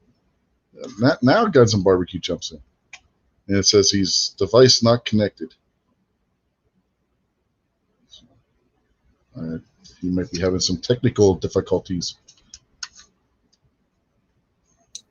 Watch out, he's getting ready to time somebody out.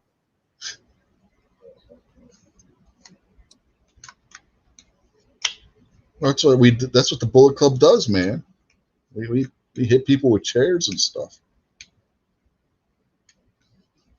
Steel chairs okay, wooden swords not okay.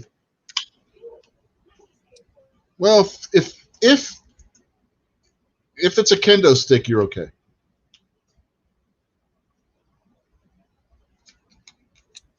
Yeah, who was that guy that carried your thing around? Steve Blackwell or something. Yeah, he did, and Sandman did, and Yeah, Sandman. He was a crazy guy too. Jado, who was in WWE for a little while, and since then has been in New Japan almost exclusively. He does. He still does to this day, even as a manager type guy. Yeah, I've seen them bring blood to people before. Well, the good thing is they're not using the real ones, because the real ones don't just have the bamboo strips on the outside. They have a metal rod in the middle. They used gimmick ones for wrestling.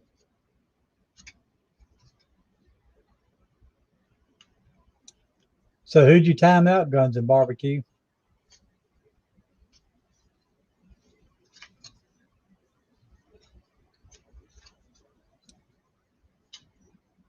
He may still be having technical issues.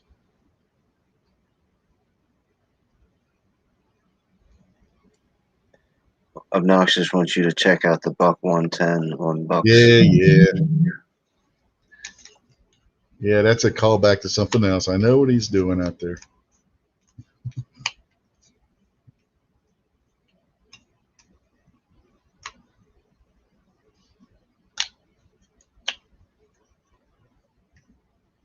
Yep, now he's muted.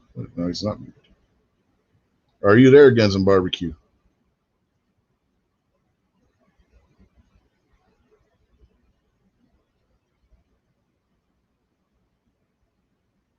Maybe he's having mic issues.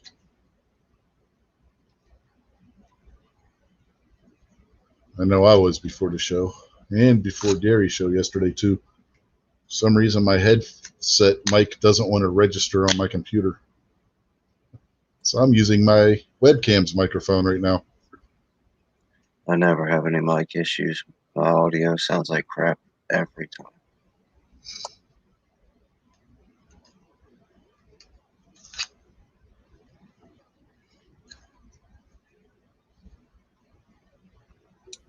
I gotta get me a new set of headphones.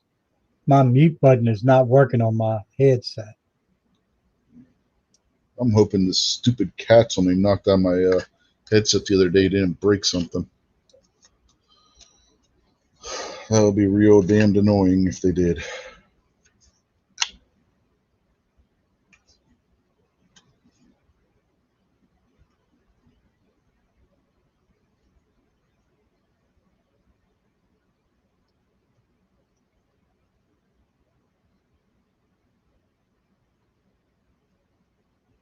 God, if we had to come up with wrestler names, I don't even know what mine would be. What would yours be, Kingpin, if you had to come up with a wrestler name? And you can't use your YouTube alias. It has to be something different.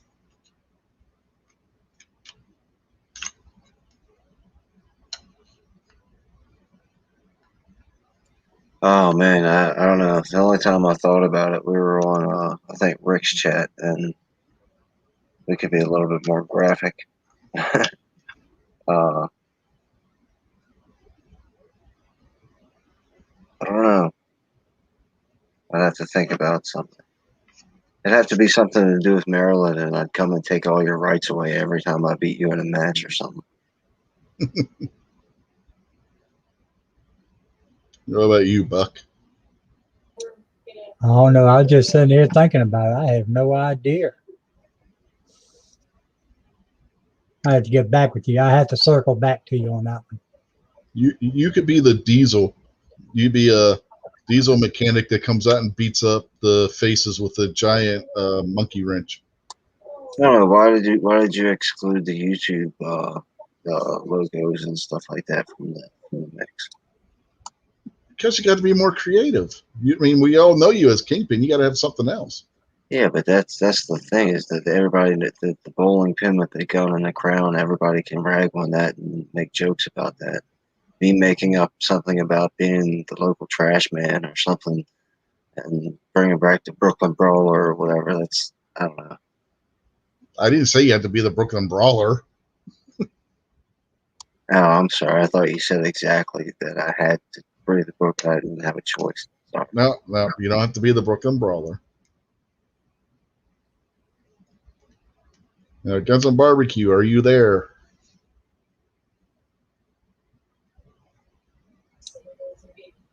Apparently not. I think he timed his own self out. Well, now Yeah. he's muted. Yeah, he keeps muting and unmuting. I think he's having mic issues.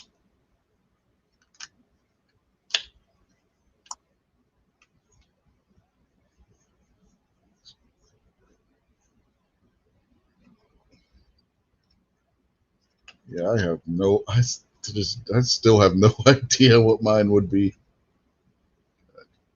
I don't even remember what the hell mine was when we were kids and we would wrestle on the bed and shit. Yours would be the rich white guy. Nah, that would be too racist. No, you'd be WWE's rich, already wouldn't done that. I don't know if you guys saw in the mid 2000s, they took Chavo Guerrero and turned him into Corwin White. And his catchphrase was "White makes right." Yeah, you could be Rich White, the 1%er, and you're here to break down the patriarchy and white privilege. And every time you beat somebody in a match, you can scold them about their white privilege and how racist they are.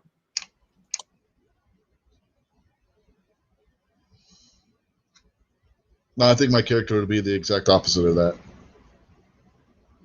What happened to imagination? I mean, I needed an imagination a couple minutes ago. Now you don't need an imagination now. No. I would be a heel wrestler. Can't please him, can you, Kingpin? Nope. And hey, look at the bright side. To all normal people, you would be the heel. Only the SJWs would like you. God, that's bad. I don't want the SJWs to like me. Yeah. Don't worry, they'll find out something that you did that they don't like, and then they'll hate you just as much. Give it about a day or two. You know, you open a door for a woman, and oh my God, Rich White, the 1%. No, they'll find my YouTube channel and then see us talking bad about Islam, and that'll be the end of it.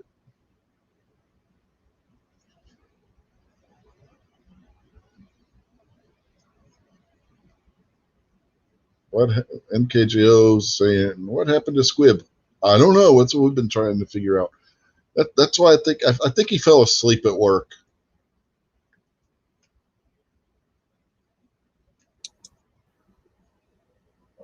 Probably fixing him a cocktail. At work? Hey, who knows? He's been working till midnight, Buck. Oh, maybe he's thinking about doing a cocktail or something. He might, like Kingpin said, he might have just got busy at work. If one of the machines is acting up or something.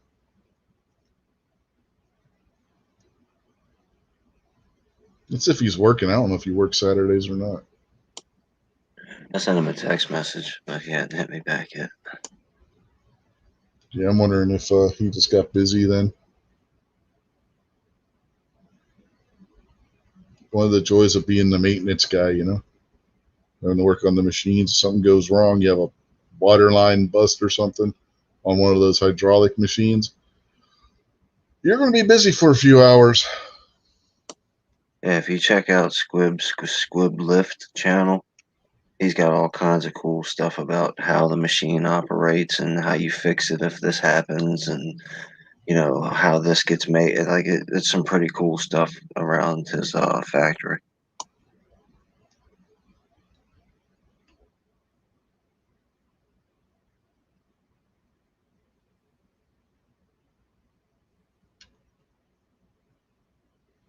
So Guns and Barbecue's unmuted again. So are you there this time, Guns and Barbecue? Hello? Hello. You hear me? Yeah, we hear you. Or Oh, as I hear you. You guys hear him? awesome. Yeah, barely. Yeah. Give me 1 second to readjust my mic now. So can I turn him up on here? I don't know if I can turn his mic up or not. How's that? Yeah, it's better. Yeah, I can't turn Alright. your mic up. It's all. Yeah. Let me see. Say something now. Now. There you go. All right. Yeah, I turned your mic up a little bit in here, so.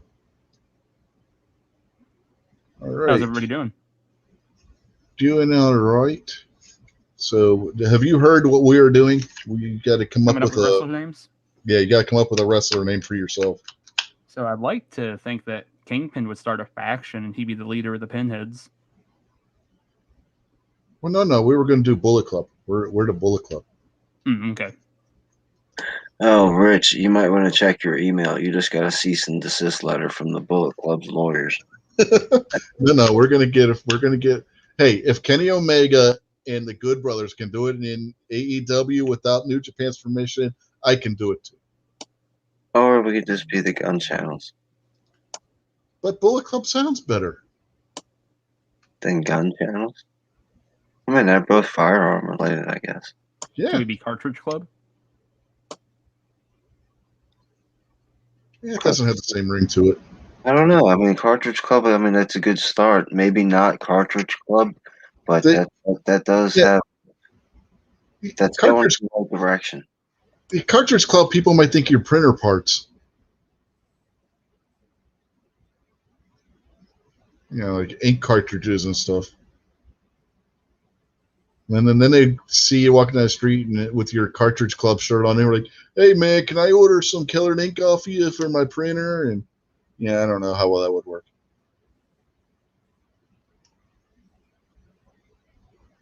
But Bullet Club, on the other hand, everybody knows what a bullet is. Well, what they think a bullet is, anyway. See, and Oh, yeah, that right there is the biggest flaw because you've been around the gun channels long enough to know if you call it Bullet Club, somebody's going to say it's not a bullet, it's a cartridge. A bullet is the projectile that comes out of the front of the cartridge.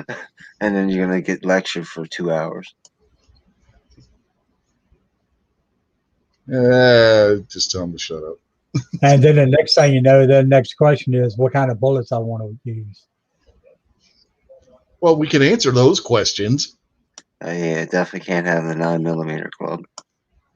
No. And if you started the 40 Smith and Wesson Club, you'd have people throwing a temper tantrum. Yeah, my 10mm. And if you did a 45 ACP club, they'd start calling you a boomer for using the old people round. So yeah, just generic Bullet Club.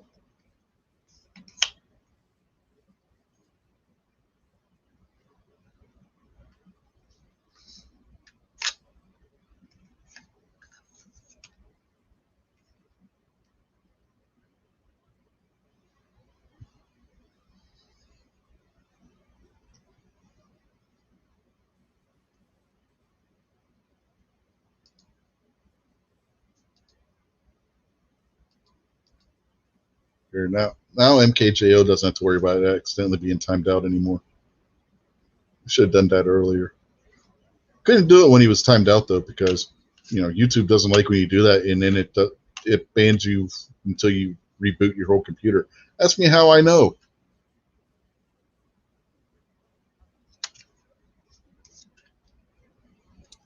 How do you know? Because Thank I told Jumpy in Night Strike's chat the one time to shove it up his ass. He timed me out. Night Strike got all freaked out that Jumpy timed me out, so made me a mod while I was timed out, and the timeout ended, and I still couldn't say anything. I had to completely reboot my computer to fix the problem. That was a couple of years ago now.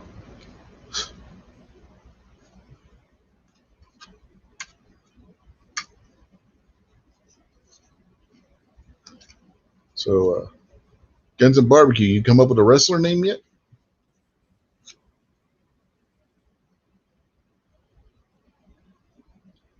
Uh-oh, did we lose him again?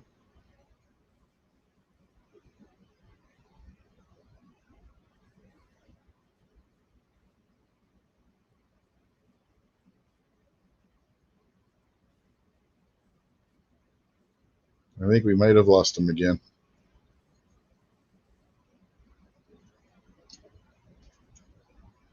And we never had Squib to begin with, so can't ask him.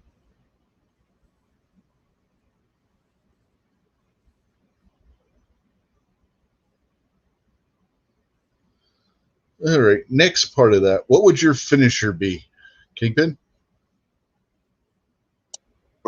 Well, so far what I've come up with is the gutter ball, and that's where I dropped my knees and punch you in the crotch. That would be disqualification. I didn't say I had a good record. So you intentionally lose every single match. All right, we can go with that. MKJO says you can be Judge Dreadful of Maryland. Yeah, your entrance music could be "I Am the Law" by Anthrax.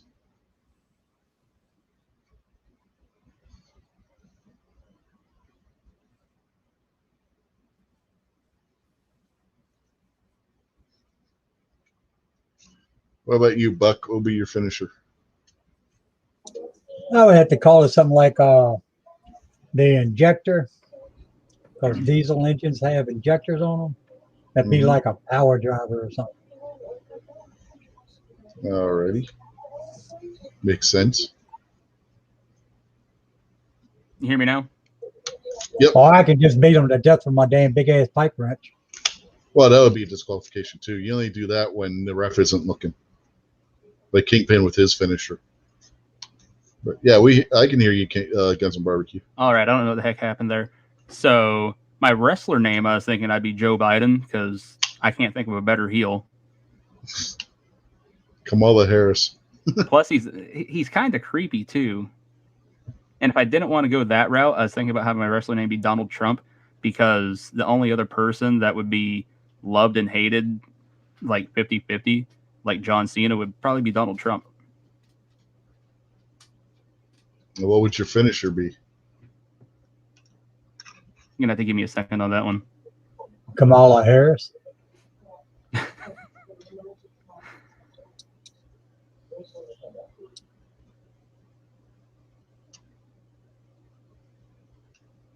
Kingpin says he could be Larry Hogan and walk in with a red flag. Would that have a hammer and sickle on it, or the Chinese stars?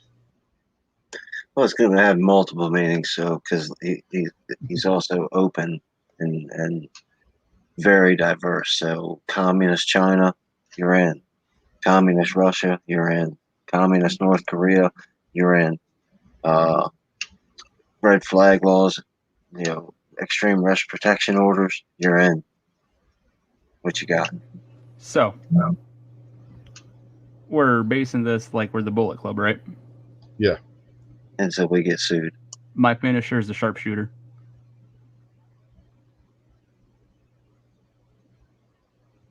Okay. Isn't that already a move, though? Yeah. Well, we didn't say it to make on up. It just said what his finisher was. I mean, Buck just took a pile driver and gave it a name. So what you gonna call it? I think he's going to keep the sharpshooter name. Yeah, I think I'd have to keep it with just sharpshooter. We're all going to end up in jail. I figured you'd go with something like a barbecue chicken wing suplex. That'd be interesting. Oh. A cross-face chicken wing and suplex the guy from that position. Ooh, how about I do Kenny Omega's One-Winged Angel and call it the Smoking Gun? Ooh, that'll work too.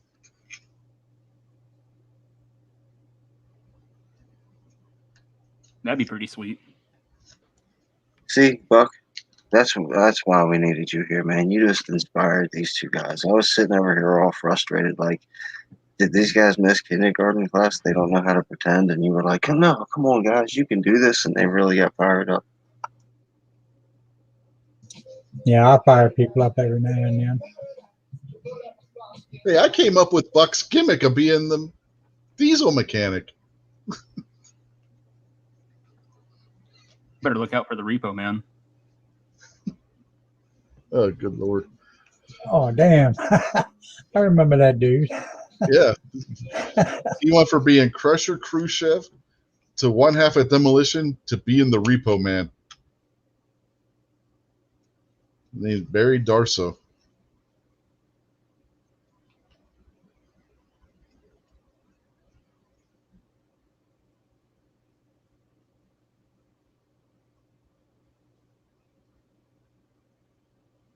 Does roll That's call what they. right now? No, he normally goes live on Wednesdays. Why? Is roll call working us? Yeah, That's some bitch. he said he's testing equipment. Oh, okay. Well, if he's just doing a test, then I ain't gonna get mad at him. Yeah, speaking of him, I got a question. Have any of y'all watched that Kroger commercial about how low you can go and all that shit? We don't have Kroger around here, so no. No. Y'all haven't seen that commercial? No. Nope. Oh, man. The Y'all closest missed it. Kroger to here, it's on the other side of the state. But if you ever get a chance to watch that Kroger commercial, that guy that comes in last, that's a spitting image of roll call. As a cartoon character. And he starts breaking down, doing a little dance. Have you guys seen the kitty litter commercial where the dude is cleaning out the kitty litter and he flips a turd up into the air accidentally and it flies and does like a flip through the air in slow motion and lands right in his wife's cup of iced coffee? Yeah, I think I have seen that one. Oh man, I was laughing my ass off the first time I saw that commercial. She just gives him the look. Any of you guys are married, you know, or been married, you know what I'm talking about by the look.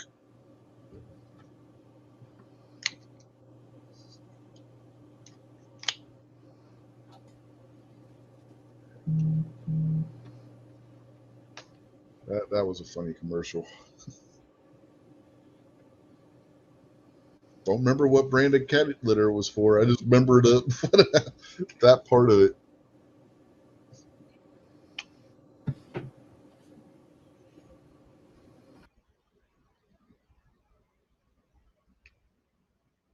Let's see. I still haven't come up with a name yet. I really haven't come up with a name either. Hey, Kingpin, you're a little bit better at this. Look up on YouTube and look at Kroger's commercial. Lower than low deals. You know, we couldn't even use Gun Club because we get sued for using Gun Club too. You know that? Gun Club's in AEW. Okay. I'm not one to disappoint, especially you, sir. I'm way ahead of you. I've already got it ready to go. Rich, if you wanted me to share the screen, I can. It's up to you.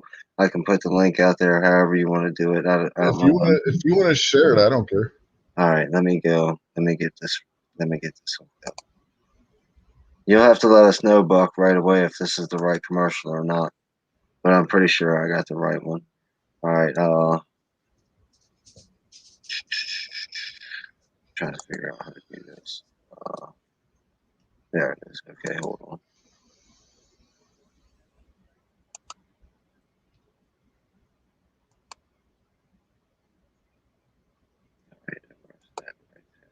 Can you guys see my screen? Well, it's not showing up in the bottom for me to allow it. I might not. Oh, I forgot to hit that. Sorry, my bad. Now you should be seeing it, right? Yep. Is this the right one, Buck? Yeah, that's it. All right, let's go full screen. Here we go. Oh, crap. Hold on. Wait. I don't want to.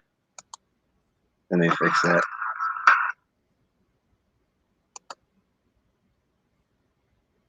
Sorry about that. I forgot to mute it. The music. The music is not. That's what's going to get you in trouble. All right, here we go. And yeah, the guy at the end looks like roll call.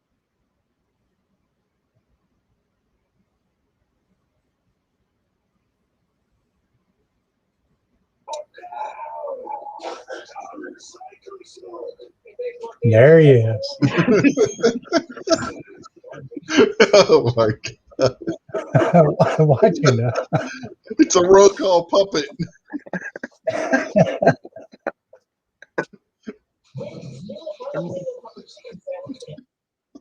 That's it.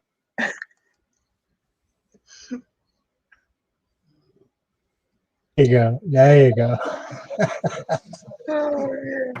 Needs a PBR in his hand. Yeah, that was pretty good.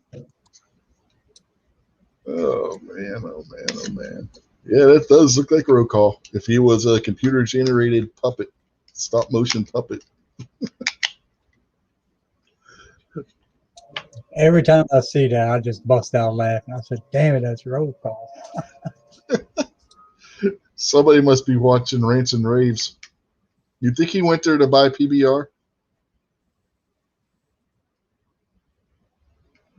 Probably so. Anything's possible. Do they have Kroger in Indiana? I think they do. I don't know, but somebody has either got a wrench over on roll call's chat or has roll call's email address. So send him that link.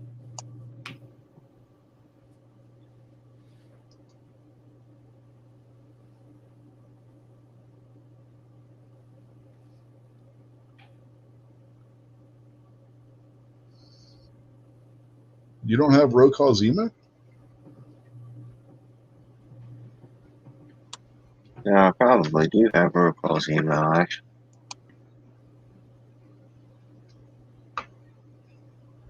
Yeah, just wondering because like, how do you not? I was thinking to myself, how do you not have roll call's email?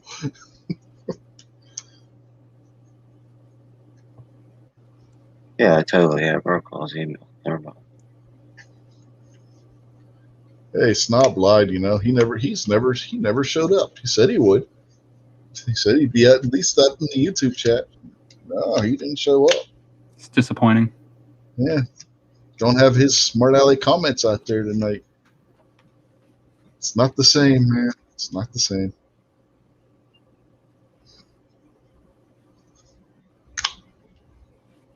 You let us down, Snob.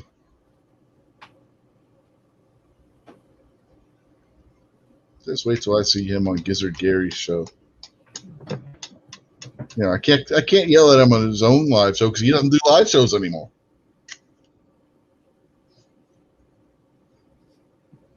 Unless the other hands make him for a giveaway, but you know. Yeah, that thing is it next weekend or the weekend after? What, the hens giveaway? Yeah. That's on the 27th. Yeah, that's right. Yeah.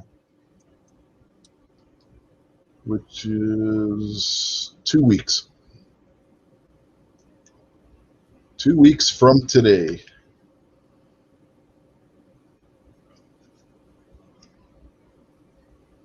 I have no idea what time it is. I just keep saying to David, have they actually said what time? I don't think so. No. Come to think of it, no, I don't remember hearing no time.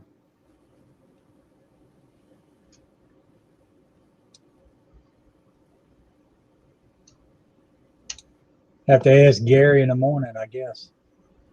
Maybe they haven't come up with one yet. Have to ask Gary in the morning, I guess.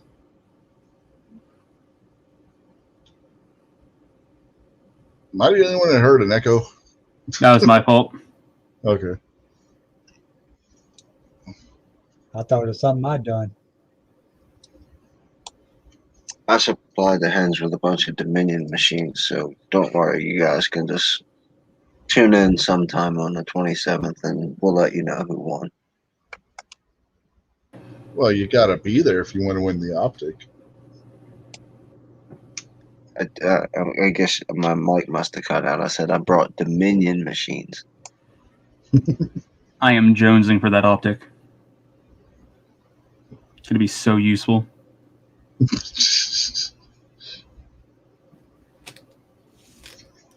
Now, quit putting your link out there on my show. What's wrong with you?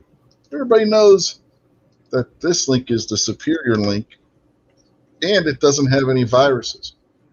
It's completely 100% COVID-free. Don't listen to him, folks. If you click that link, your computer will get an STD. Don't click his link, or you'll get midget porn.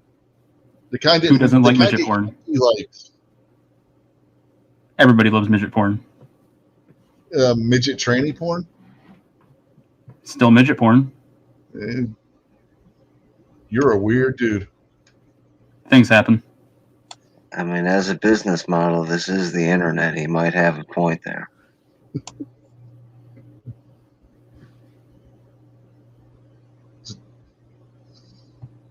And just remember, folks, that first link that got put out there was done by somebody that was thinking of you. Rich just did it to piggyback. No. I've been posting my link the whole show, so my link would be the first one. I didn't see it. Well, there's a lot of things you don't see.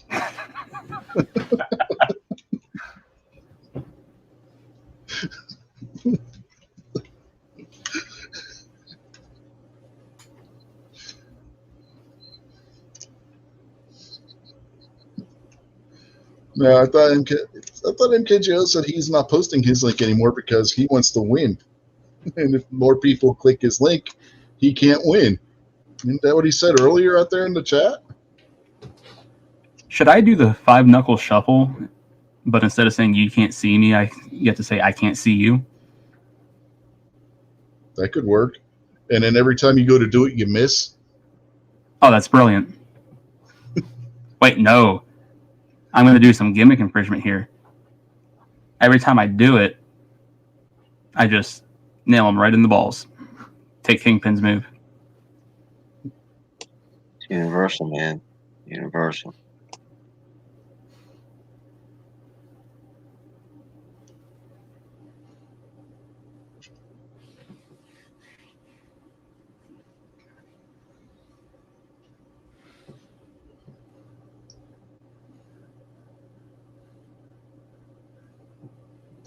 There's a guy in New Japan. Well, you know who Hanma is, don't you, Guns N' Barbecue? I'm not sure if I'm familiar with that one. He's the guy that does the Kokeshi. The Kokeshi sounds familiar. It's the falling headbutt. Okay. Every time he pats, it seems like every time he pats his head, or almost every time he pats his head before doing it, he misses. But if he doesn't pat his head first, he hits it. Kind of like whenever Ric Flair goes up to the top rope. Well, I think I've seen Ric Flair complete a move off the top rope once. I heard it's actually been done twice. You could bring Guns N' Barbecue up to speed on the WrestleMania thing that you were thinking about there, Rich. Oh, yeah. Oh yeah, we talked about that earlier, I thought. You mentioned it briefly in Gizzard's post chat last night, but we didn't get real depth into it. Yeah, he wasn't here when we were talking about it. And you sent me a nice email about it, but I don't read that crap. Yeah, we talked about it last night during Gary's post show. But yeah, we're good. Okay, we did the thing where we watched AEW's pay-per-view. Kingpin paid for it, and then we did a stream of us, our reactions to it, and us commenting on it as we were watching it. The audience couldn't see the pay-per-view because that would be bad. But we can do a video with us commenting and talking about it as we're watching it. So we're going to do that with both nights of WrestleMania coming up at the beginning of next month. Awesome. I like the sound of that. You are invited. You were invited to the AEW one, but you didn't show up. I told you, last month got crazy. That was this month. That was last Sunday. All right, I'm counting everything as last month. That's how crazy it was. The people out watching on the YouTube feed can hear the event, though. Not if we had not if you're using a headset. Is that what you were doing? Yeah. Okay, because I could still hear it on my side. Of course, you could hear it. So if I had my mic open, why couldn't people on YouTube hear it through my mic? You didn't have a headset on? No, of course not. You slacker. I haven't worn a headset since like the second time I did Caliber. Kingpin's trying to get us a damn copyright strike. You see this guy here? Can't get a copyright strike on that. I'm not really sure that it would matter anyways, since we're talking through the whole thing. Yeah, I don't know how much. There's no audio in a live event like that that's going to have copyright stuff on the back. Yeah, I didn't hear it coming from your mic or anything. There was like no echo or anything of it. So your mic might not have been picking it up.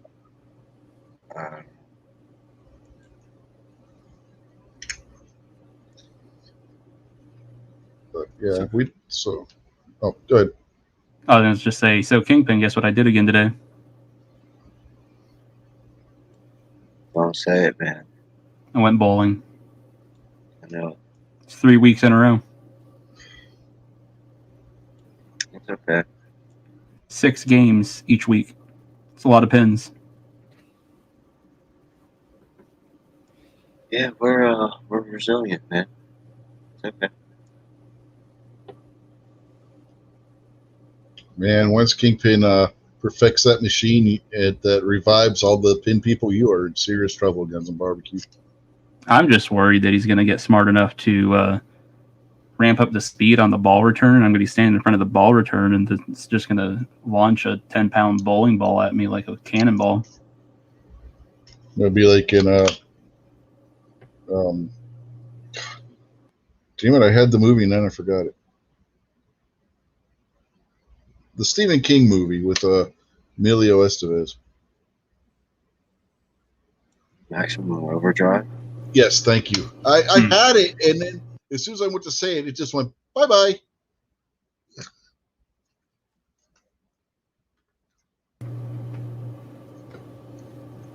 The movie Bidened me. What, it touched you in funny places and sniffed your hair? No, it just made me forget what the hell it was. And it touched you in inappropriate places and sniffed your hair? No, I'm not a kid. Neither was Tara Reid. I'm not female either. It's questionable. I'm sure if you check that Epstein flight log or check the Weinstein flight log, Joe Biden's name.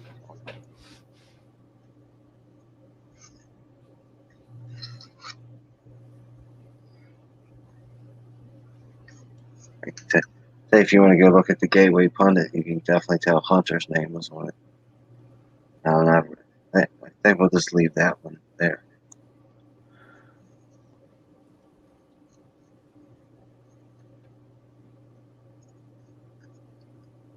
Now let's be careful because they don't like us telling these pedophilic jokes about Hunter and Joe. Especially since they're so true. Mm-hmm. Don't. Is that on? You can go to the Gateway Pundit and see some stuff. Don't go any further. Because anything that you end up seeing is going to get used against you in a court of law. Was that on Rick's show last week where we kept making the Joe Biden and Hunter Biden jokes and they kept just disappearing? Yeah. I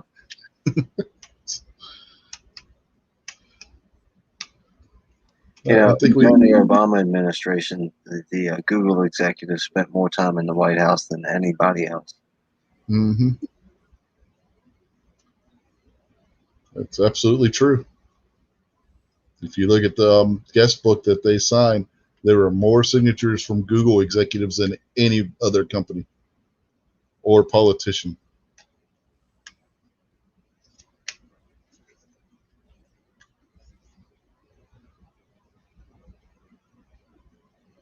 Why is that? And let's not forget Google and Facebook had stated before the elections that they were going to make it their job, their duty to make sure Donald Trump does not win re-election. Yep, definitely remember that. All right, here we go. Let's we'll circle back, like Jason likes to say, to bring it to wrestling. It's you and whatever character you feel like being as yourself. Like you're not being Sting, but you're being who you are versus Barack Obama and your finished move that you're going to do on Barack Obama.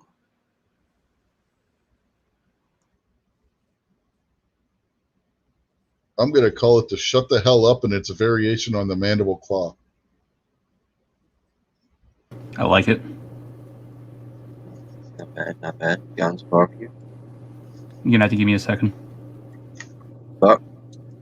Oh, I would have to call it the FU, and it'd be like what is that thing called? The Muscle Buster.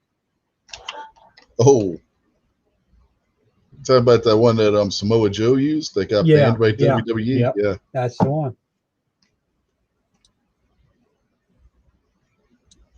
But that's going to be like a German suplex. It comes in threes. I'm going to go. Are you ready for Guns and Barbecue? Yeah. Could I do Owen Hart's sit out pile driver and call it the Oops? Yeah, of course you can, man. Absolutely. I'm going to do a variation of my own move, the gutter ball, and I'm going to call it the People's Gutter Ball. You just want to touch his balls. I don't want to touch his balls a little bit, but still going to punch for his balls. He's a bowling pin. They're used to touching balls. Very good point there.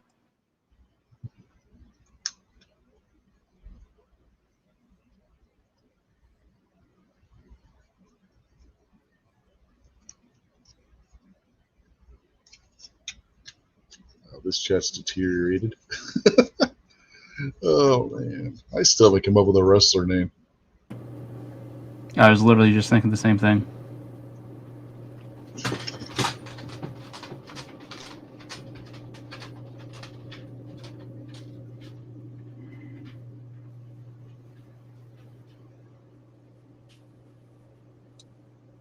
I think I might go with Dr. Diesel. Okay. That works. Yep. I don't know. I still think I'm going to leave my finisher as a sharpshooter.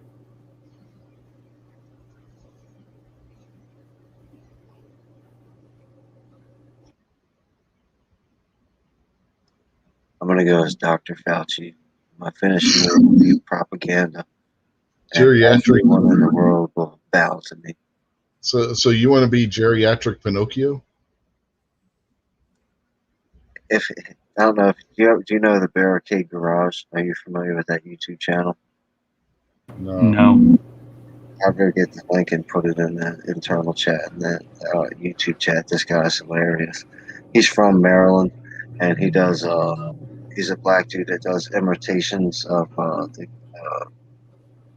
Tetros, the guy that runs the World Health Organization. Oh man, he does funny skits, but they're all politically slanted. And he's trying to get people to realize that we're getting screwed.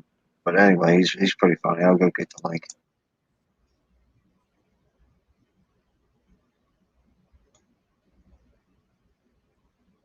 Yeah. Steven Crowder one day called Fauci geriatric Pinocchio, and that's all I can think of now whenever I see Fauci. He does look like freaking Pinocchio if he were an old man. He showed a picture of Disney's Pinocchio right after the Blue Fairy turned Pinocchio into a real boy, side by side with a picture of Fauci. And Fauci looks like fucking Pinocchio.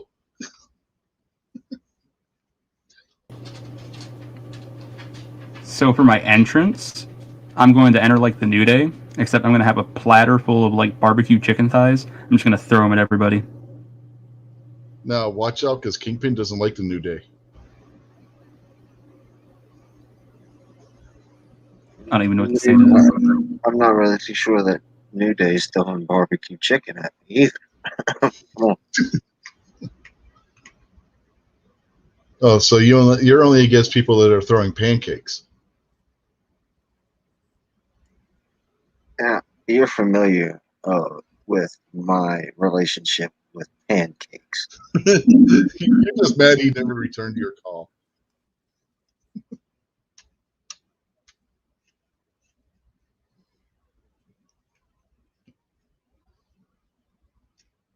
See, he's not denying it.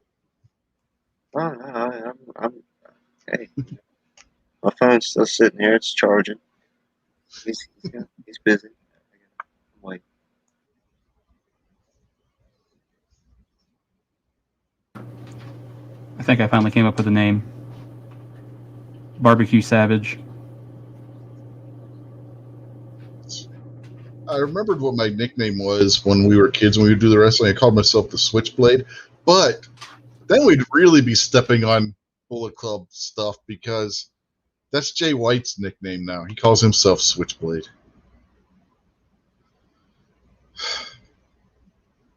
So I can't even use that.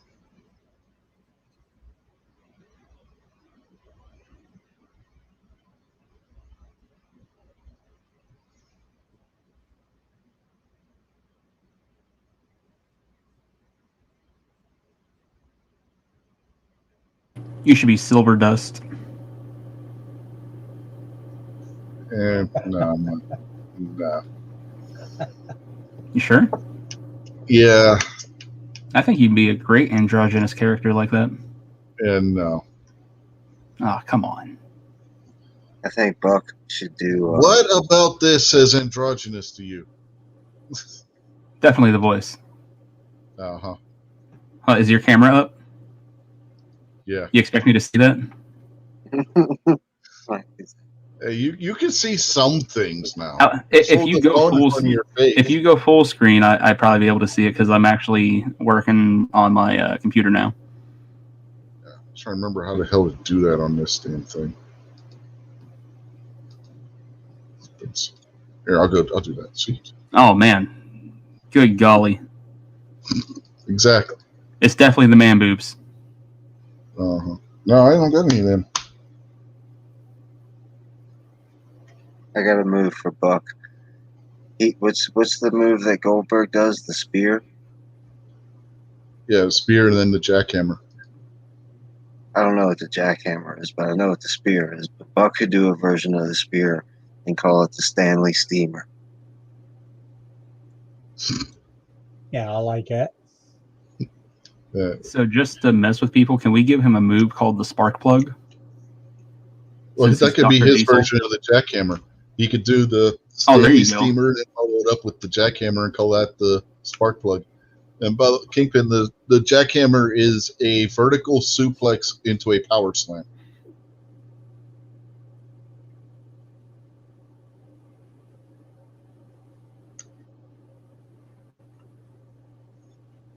That might make for a better Stanley Steamer than the spear.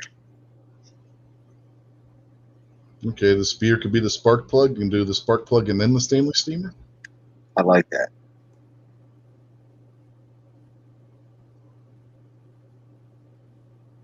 MKJO wants to know where the kitties are. They are asleep. I wish I was still 412 pounds, because then I'd just do Yokozuna's sit out butt bum. Well, and you could call that the bowling ball.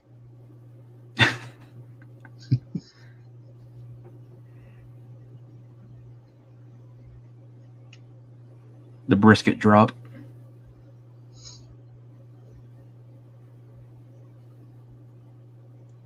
I'm gonna call this move the tap out. Going to sleep. And I got one more move, and that's it for me. I'm gonna call it the Indian flush. That's where I stand on a top rope and plant both feet right in the balls. And you guys got balls on the brains tonight, I tell you. Each one of you has a low blow. It's Kingpin's fault. Finisher. We know how to get things done, man. You know how to lose matches by disqualification. Hey, Randy Mulkey didn't have a very good record. He's super famous. I can be 0-99. Oh, you know what? I could just do a DDT and call it the barbecue, the BBQ. It works. I like that.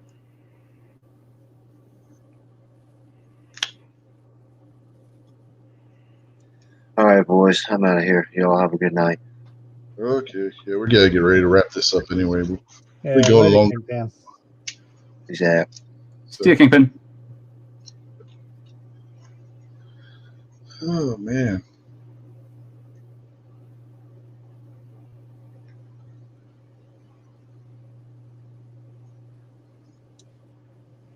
And I had to work today, man. I am wore out. Well, yeah, I guess we could start wrapping this here up. MKJO saying see ya, so I'm guessing he's taking off too. So yeah, we'll start wrapping this up. So you got anything you want to say before we get out of here, Buck? No, just everybody glad everybody came out. And thanks for the invite. And glad to talk to you there, Guns and Barbecue. I think it's the first time we ever had a chat together. Yeah, I don't think we've ever gotten to be on a panel together. This is nice. Yeah. Weren't you guys on the wrestling on here before on this show? I don't think so. I don't know. We might have been on. You ever been on Gizzard Gary's, Buck? Yeah, but it's On been a Sunday while. chat? It's been a while. I say because I feel like we might have BS'd on there once. Yeah, it's been a while though since I've been on there. My damn dog. So, got anything you want to say before we get out of here, Guns and Barbecue? Made a video today for Shout Out Saturday. Shout Out was Kingpin, so if anybody didn't see that, go ahead, go check it out. I'm sure 99% of the people watching this already subscribed to him, so I don't think he's going to get him many subscribers, but if you're like, hey, I really like Kingpin, you can be going over and watching me verbally fellatiate him for about 5 minutes. I gotta check and see if I'm still subbed to your channel because I don't think I've been getting notifications of your stuff, so I gotta double check that. Stole that idea from. Yep. Yeah, I stole that idea from Pro Carry Trucker.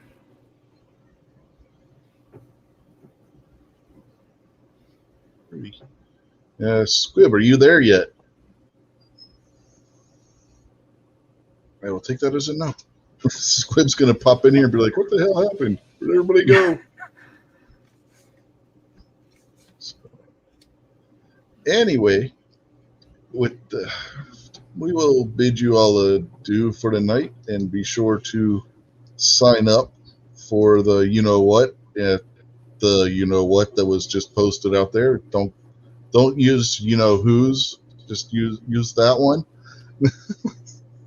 And, if you really want, this is a wrestling chat, folks. If you really want to be a heel, just scroll up, find the link that I shared earlier. You'll get bonus points. No. If you really want to be a heel, you won't use the blind guy's link. You'll use the guy that I can actually read the links and everything. No telling where you end up. See, if you do that for the blind guy, then you're just doing charity, and that's a good thing. If you want to be a heel, you got to do it for the guy that's not the blind guy. But if you're doing it for charity, on one hand, you're like, oh, I'm doing a good deed. But if you're thinking of me as a charity case, then really it's a heelish deed, and that's why you should do it anyways. No. Thinking of you as a charity case is a good thing. See, they're doing a good thing. They're Nope. helping out the blind guy. Nope. It's offensive. Yeah. Makes them a heel. Yeah, offensive to you maybe, but not Exactly. to their sensibilities. See, they don't know what you're thinking. Rich, you're gonna trigger me.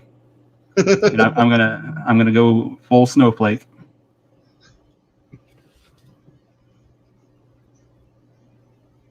If you want to see Barbecue go full snowflake, click his link.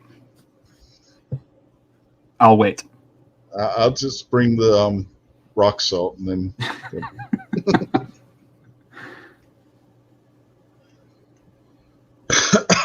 Anyway, on that note, y'all folks out there have a good night, and be sure to, in a few weeks' time of, God, how many weeks is that from now? Let me see.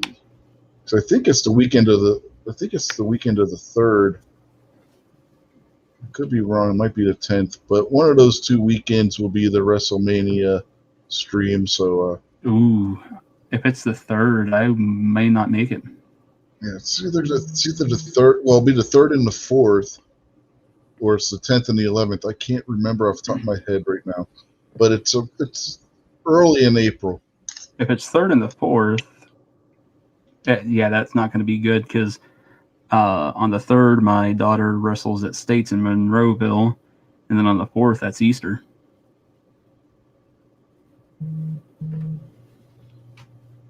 Well, it'll be at night.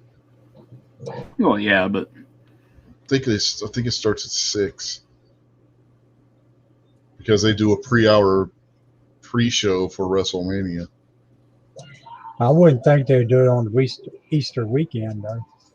Oh, yeah, they would. They've done it Yeah, before. I don't know, knowing them, yeah, probably. they don't care. And they will get all kinds of buys for it too. They've done events. They've done pay-per-view on Christmas Day before. Not lately, but they have. Now they get off. They get their people off for Christmas, but that's it. That's the only time. That's the only holiday they get off for is Christmas. Survivor Series is historically on Thanksgiving weekend. It's been on Thanksgiving weekend since the very first one.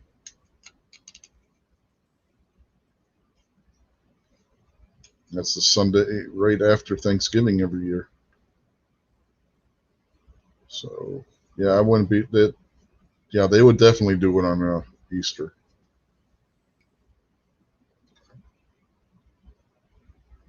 I mean, the NFL has games on Christmas if Christmas is a Sunday. So, yeah, it's just what it is. But anyway, yeah, be sure to check out both of those streams for that. If you're interested, you can listen to us like a bunch of idiots like we did on last Sunday and have a good old time. And with that one, more of you will probably be able to watch along if you got Peacock Premium, excuse me. I don't want to get sued by Amazon for using the wrong service. Well, Did hell, you there's say only Peacock? Prime. I said Peacock Prime instead of Peacock Premium. Yeah, but it sounded like you said pre-cock. What's on your mind, Rich? Guns. It's Flesh guns. Gosh. This is no, not flesh. This is really devolved. No, your mind is devolved. It's all Kingpin's fault. We'll blame him. He's not here. He was talking about balls and stuff earlier. No. It's always Night Strike's fault. I know you're new. Oh, yeah, 100%. Around here. It's always Night Strike's fault. Even if he's not around, it's Night Strike's fault. Yep. And if you have any complaints, you send them to shootingleftofcenter@gmail.com. That is the official Gun Channel's complaints department. Yeah, I dropped the ball on that one night on Hit or Miss. I told everybody that if I had any GunTube complaints to call this number, which was actually the number for GunTube, if you have any apparently issues or anything like that. I haven't gotten an invite back to Hit or Miss since then, so might have struck a nerve. You done gave everybody Mike's phone number. You done pissed off the Night Strike. If you want to make up to him, just call him Mikey and send him a box of Life cereal. He loves when people do that. I don't know. I like Life cereal, so I don't know if I want to waste that.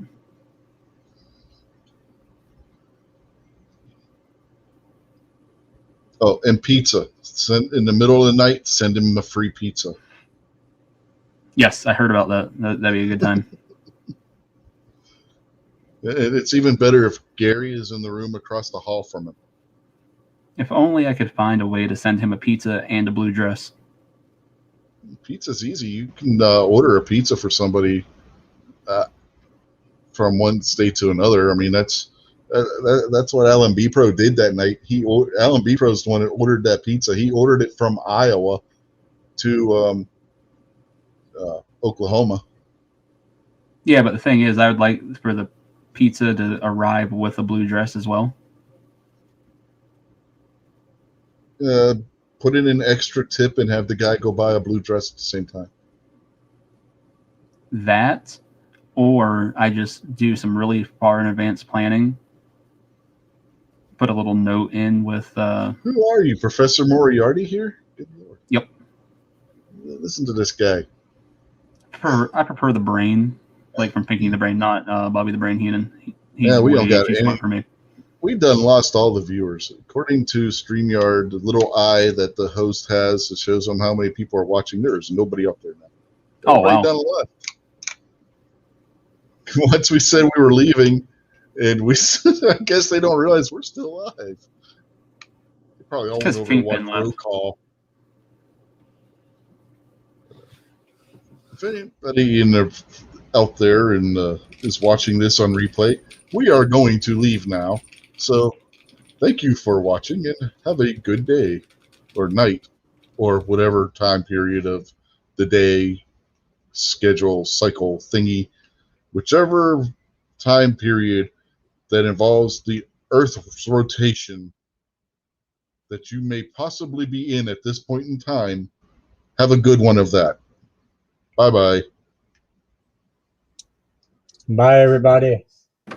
Give him the bird. And we'll see you on the range. Adios, Palacio. It's Felicia. Whoops.